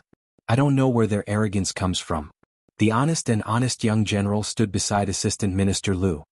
He laughed and said, Ren Tu is dead, but the imperial court still has one of the 4 great generals of the spring and autumn period, Gu Jiantang. There is also Chen Jibao and Yu, a genius in the art of war. How can they not be confident? In addition, several of the vassals are on their way to quell the difficulties. Guangling Dao already has Zhao Yi, who has a powerful army in his hands, to suppress the situation. If I wasn't familiar with the foundation of Guangling's elites, I would also think so. Lu Xingxiang dismissed it with a laugh. He reached out and patted the ground. He sighed and said, "The waves are formed between the waves and the wind rises at the end of the green duckweed. After the awakening of the hibernation, 100 insects swarm out and move at the sound of the wind." Guodonghan smelled the cool breeze on his face. He chuckled and said, "This general smells the scent of blood." Lu Xingxiang stood up as if he wanted to vent the pent-up anger in his heart. He forced a smile and said, "Yang Xinxing and the others all think that it will take at least 3 months and at most half a year. With a light kick they will be able to crush West Chu, this dead but not yet dead spring insect, between summer and autumn. No matter what I say now they won't listen. It would be better to let them rush up and give Chao Changqing a slap. Only when they feel the pain will they understand who is the one who can truly give orders in this protracted war. However, this also has its drawbacks. In half a year I will be mediocre and unaccomplished. I am destined to be barked at by hundreds of dogs in the capital. Who knows, there might even be dead officials who will splash dog blood all over me. Back then I saw with my own eyes what kind of situation Su Xiao was in. Therefore this time I have some confidence. The key is whether or not His Majesty the Emperor has enough patience. If you are unlucky you can pack up your things and prepare to go with me to the Tuliao to make up for your mistakes. But if you are lucky, when the time comes, as long as my Lu family's light cavalry can display their skills to the fullest, you will be able to become a third-rank general with real power." Guodonghan grinned and said, "All right. In any case, this general only believes in one thing in this life. If I follow the general, I will definitely have meat to eat." Lu Xingxiang did not comment. Guodonghan suddenly asked carefully, "I heard that during this trip to the south, His Highness the Crown Prince leisurely went to Dragon Tiger Mountain and Earth Lung Mountain, and many other places. In Guangling Dao and Gangnam-do he made friends with many people. Everyone in the court praised him endlessly. Tsk he has the style of a crown prince. Moreover, there are rumors that His Highness does not agree with the heavy taxation of Guangling Dao. He also has some slight objections to the destruction of Buddhism. In private, the Imperial College says that His Highness already has the air of a benevolent ruler. That right chancellor with the surname Jin seems to be quite close to His Highness the Crown Prince. This guy originally had a bad relationship with Yao Baifeng and was kicked out of the house by the Grand Secretary and Grandfather Huan. He was very miserable. Many scholars were so scared that they did not dare to go to the Jin mansion to drink. Who would have thought that he would make a comeback? Lu Xingxiang frowned and said, "You are a martial artist who has not yet achieved success. Don't talk about interfering in the court, you can't even interrupt. In the future if I hear this kind of nonsense again, you can go be a coachman." Guodonghan said with a bitter face, "I will remember." Lu Xingxiang suddenly laughed coldly and said in a low voice, "Soft-hearted and not practical. Compared to his old man he is thousands of miles away. If the court succeeds in removing the feudal vassals, he can still make do. Otherwise, if they hand over the country to him in a hurry, I think it will be difficult." The impatient Guodonghan hurriedly nodded and said, "Like I said, His Highness the Crown Prince's shrewdness is not shallow, but he used it in the wrong place." Lu Xingxiang was indeed a smiling tiger. He put on a fake smile and said, "In any case there are no big battles to fight in half a year. You can go be a coachman for half a year." Guodonghan was stunned. Just as he was about to make a scene, Lu Xingxiang had already turned and walked towards the barracks. Chapter 1021. His Highness the Crown Prince had snuck out of the capital to travel in the south. Zhao Ji, the most powerful and dignified mother-in-law in the world, had made a few trips to the Eastern Palace. She didn't talk about anything important, just chatting with the most respected daughter-in-law in the world, Yan Dongwu. Zhao Ji presided over the imperial harem, and the concubines vying for her favor left one by one. No matter how young, beautiful, or talented they were, no matter how illustrious their family backgrounds were, they couldn't beat this woman who didn't have outstanding looks. Moreover, the Empress Zhao Ji seemed to have received a great reputation in the eyes and mouths of all the officials. There were very few voices of dissent. Today in the Eastern Palace, other than the Empress, even the Zhao family's son took time out of his busy schedule to come to Yan Dongwu with Zhao Ji. He even had Song Tonglu, the head of the ceremony directorate, bring a few jugs of very authentic Bailiang green ant wine. The family of 3 didn't have too many formalities. They just boiled the wine and tasted it to warm their hearts. The place to drink was under a finely carved mahogany birdcage. Inside was a clumsy parrot that mimicked the crown princess's words. For some reason, it had caught the eye of the crown princess and had always been favored. Women were not allowed to interfere in politics. This was an iron law passed down from the ancestors of Liang.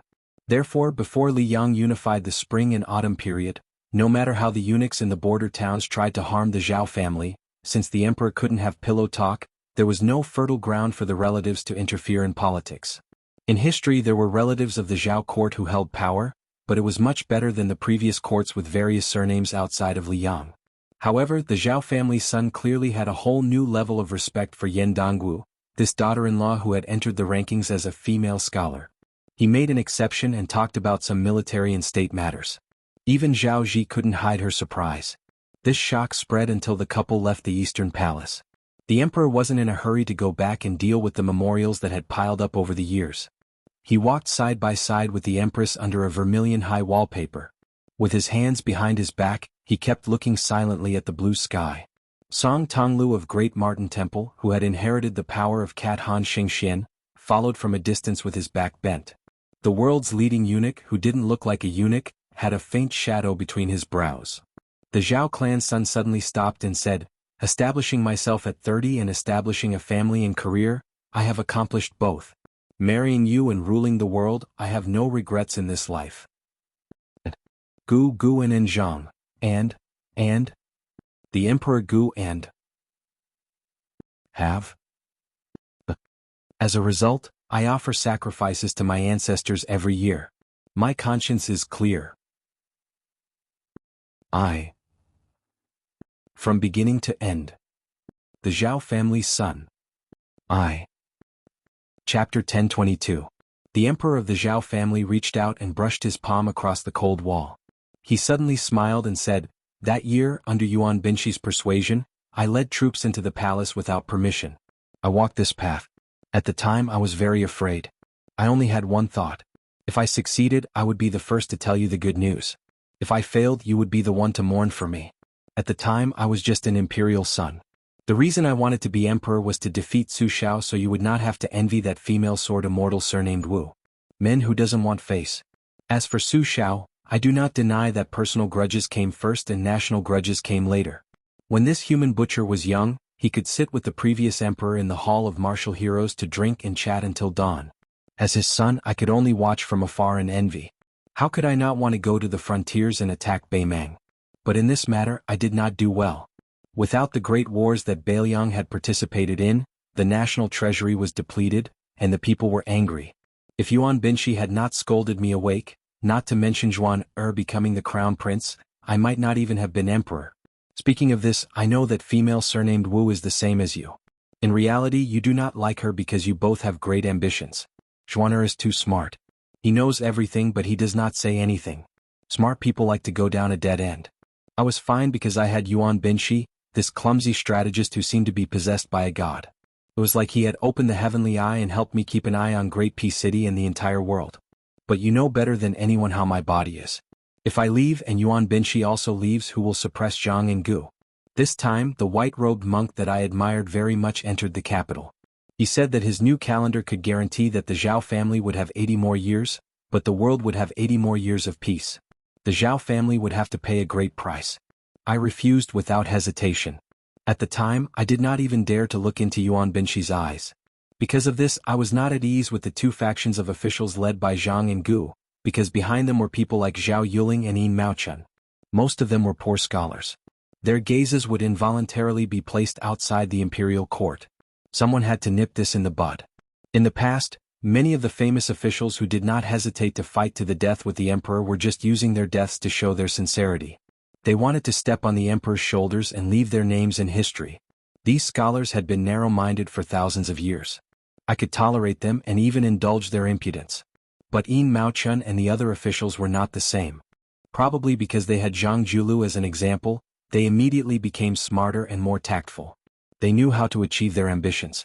Their methods were skillful, and they did not neglect their reputation and scholarly achievements. They did not want to be the emperor's performers, nor did they want to be foolishly loyal officials who would carry a coffin and bang their heads against it at every turn. In the imperial court of Liang, one or two of these pillars would not be a problem, but they were all like this. Each of them was old and cunning. How would Zhuan deal with them in the future? Zhuan was not like me, who had usurped the throne while covered in blood. Although the traces of the blood had long been washed away by the rain and snow in the imperial palace, Zhang Julu and the others still remembered it. However, when Zhuan was sensible, he already knew that he would wear the imperial robe and sit on the imperial throne. It's true that he can endure, but to be an emperor he still needs courage. Zhuan has now gone astray, thinking that if he were to go against me, he would welcome the famous monks in Gangnam-do when I destroy Buddhism. If I wanted to destroy West Chu with an iron fist, he would plead for the people of the world. He thinks that this is his courage as the crown prince. If my Zhao family did not have internal and external troubles without Beimeng, Beiliang and Zhang Julu, it would be fine. It's not bad for him to have such thoughts, but now is not the time. Zhao Ji's face was pale. The emperor of the Zhao family clenched his fist and gently slammed it against the wall. Zhuan can't see that the imperial court in the future will not be a struggle between factions, but a more complicated situation. It will be a struggle between the sons of the rich and poor, and will no longer revolve around the imperial throne. Yuan Binshi said that this is the trend of the times. I didn't believe it in the past, but now that I've seen it with my own eyes, I have no choice but to believe it. Yuan Binshi also said that the dragon climbing technique of the past was already at its peak in officialdom, but it was no longer useful. He was waiting for someone who knew how to use the dragon slaying technique to keep the emperor in check to surface. Once this person appeared, it would be more terrifying than the previous separatist regime in Liang. Zhao Ji, do you think I can only wait? Is this what it means to know destiny? So even if Yuan Binshi can't find this person and I can't see this person, I have to first take down Zhang Julu, who opened the dragon gate for the poor people in the world. Since the door is already open and the general trend is like this, I don't want to go against the trend. But as the reigning emperor, taking down Zhang Julu, who is in the capital, and increasing Zhuaner's chances of winning can't be more difficult than dealing with Su Xiao, who was far away in Beiliang back then, right? Zhao Ji's lips trembled as he asked, when? The emperor of the Zhao family took a deep breath and said gloomily, the remnants of West Chu are all dead. A young man with a grass root in his mouth looked at the yellow mud jars and felt a little depressed. He glanced at the handsome man beside him who wore a yellow crown and was dressed in black with large sleeves. It was somewhat unexpected. Mr. Nayland, who had a morbid obsession with cleanliness, didn't show the slightest bit of anger even though he was stained with so much yellow mud. Instead, he reached out and pinched off a piece of mud that hadn't dried yet and gently crushed it with his fingertips. In addition to countless mud jars that were said to be sold for 3 taels of silver, there was also an old man who was sitting on a small wooden stool and kneading mud to make the embryo of a jar. He was covered in mud. When he saw Zhao Zhu and Mr. Nayland, who came from afar to see this old man, he didn't say anything. It was obvious that he was determined to finish the work at hand. The bored young man raised his gaze and looked at the old couple standing in the distance. Mr. Nayland said that one was a remnant of the southern Tang royal family, and the other was a local. They were indeed ordinary people who had been dealing with mud jars all their lives. Mr. Nayland also asked him to guess who was the spy and who was the ordinary person. Zhao Zhu's intuition told him that the old woman who was faintly charming in the past should be the old southern Tang royal family. As for the silly old man beside the old woman, he didn't seem to be a top master who could escape Zhao Gou's search. Mr. Nayland Yusi, who was known as the real king of southern Jianghu, took a few steps forward and squatted at the feet of the old man on the small stool. He smiled and looked up at the only remaining spring and autumn demon in the world. He said with a smile, "Oh, Huang Lao Nong, your complexion is ridiculously good. Is this the final radiance of the setting sun?" The old man glanced at Nayland Yusi and said flatly, "Curse me to die? Is this the etiquette of asking for help?" Mr. Nayland, who was as gentle as a beauty, smiled and said, "I'm almost kneeling down. What else do you want? I, Nayland Yusi, have never knelt down to anyone in my life except for my parents." The old man sneered and said, "Do you want me to expose your background in front of Zhao Zhu, that little bastard?" Zhao Zhu rolled his eyes. Nayland Yusi hurriedly waved his hand and begged for mercy. "I'm afraid of you, the omniscient Huang Sanjia. Just take it that I'm bragging. I beg you to keep your mouth." It was Huang Longshi who occupied the top 3 of the spring and autumn 13 grades, and he sneered, "You guys came early. It's not the right time. Is it your idea or that little bastard's idea?" Nayland Yusi thought about it carefully. "Yes. We have to give face. It's not like we're here to fish in troubled waters. We're just here to witness Chao Zhangqing's final glory. If we miss this, how boring would it be to live?" Huang Longshi sneered and said, Why don't you die if you're bored? You only know how to disgust people. No wonder you can't compare with Li Yishan in your life. Nalan Yusi shook his head and smiled. It's hard to say who is stronger between Li Yishan and me. You don't have the final say. Huang Longshi had a strange and sarcastic look. You have to go to the underworld and listen to him personally, right? Nalan Yusi stretched out his hand and touched his eyebrows expressionlessly. Huang Longshi waved his hand and intentionally or unintentionally threw a few drops of yellow mud on Nalan Yusi's face. Go away. I have a few words with the little bastard you like. Nalan Yusi gently wiped away the stains, stood up and beckoned to Jianghu. This distinguished strategist who wore the spring and autumn double armor was actually only one armor less than Huang Longshi slowly walked away. Huang Longshi squinted at King Yanqi who was standing in front of him and His Royal Highness. Jianghu, who do you think you are? When I see your father, he has to obediently sweep the bed to greet me. Squat down. Jianghu smiled mischievously and simply sat down. I don't listen to you but I have enough etiquette, right? Huang Longshi's words were playful. You're quite similar to someone's temperament. Okay, I know the answer. You can get out of here. Jianghu stared and said, What? Surnamed Huang, I took the risk of being stripped of my hereditary title by the imperial court to come to see you. Are you just teasing me like this? Huang Longshi glared back. Are you going to get out or not? Jianghu looked like he had eaten too much but couldn't shit. He stood up angrily. Just as he was about to turn around and do something, he heard Huang Longshi say, Want to fart? You have to take off your pants first. Otherwise, you should consider the consequences. Jianghu muttered. He ran to Nalan Yusi's side and asked curiously, Can this old man really predict the future? Mr. Nalan, who was standing on the edge of the mud tank pile, looked at Huang Xianxia and said calmly, I don't believe it, but he did it almost every time. Jianghu made an O sound. Nalan Yusi habitually pinched Crown Prince Yanqi's earlobe and chuckled softly, It doesn't matter. He's not a real immortal. He's an arrow at the end of its flight and is about to die. Why are you angry with him? Let's just respect the old. Jianghu looked helpless and gently patted away Mr. Nalan's slender and white hand. Huang Longshi suddenly stood up and gave Nalan Yusi an extremely evil prophecy. Nalan Yusi, you have to die in front of me and Yuan Binshi. Jianghu's face changed dramatically, and Nalan Yusi was silent. Nalan Yusi closed his eyes and fell into contemplation. Then he bowed to Huang Longshi, who had already sat back on the bench and disappeared. Respect to him, respect to himself, respect to Li Yishan, whom he once admired when he traveled to various countries. Respect to them was also the last spring and autumn.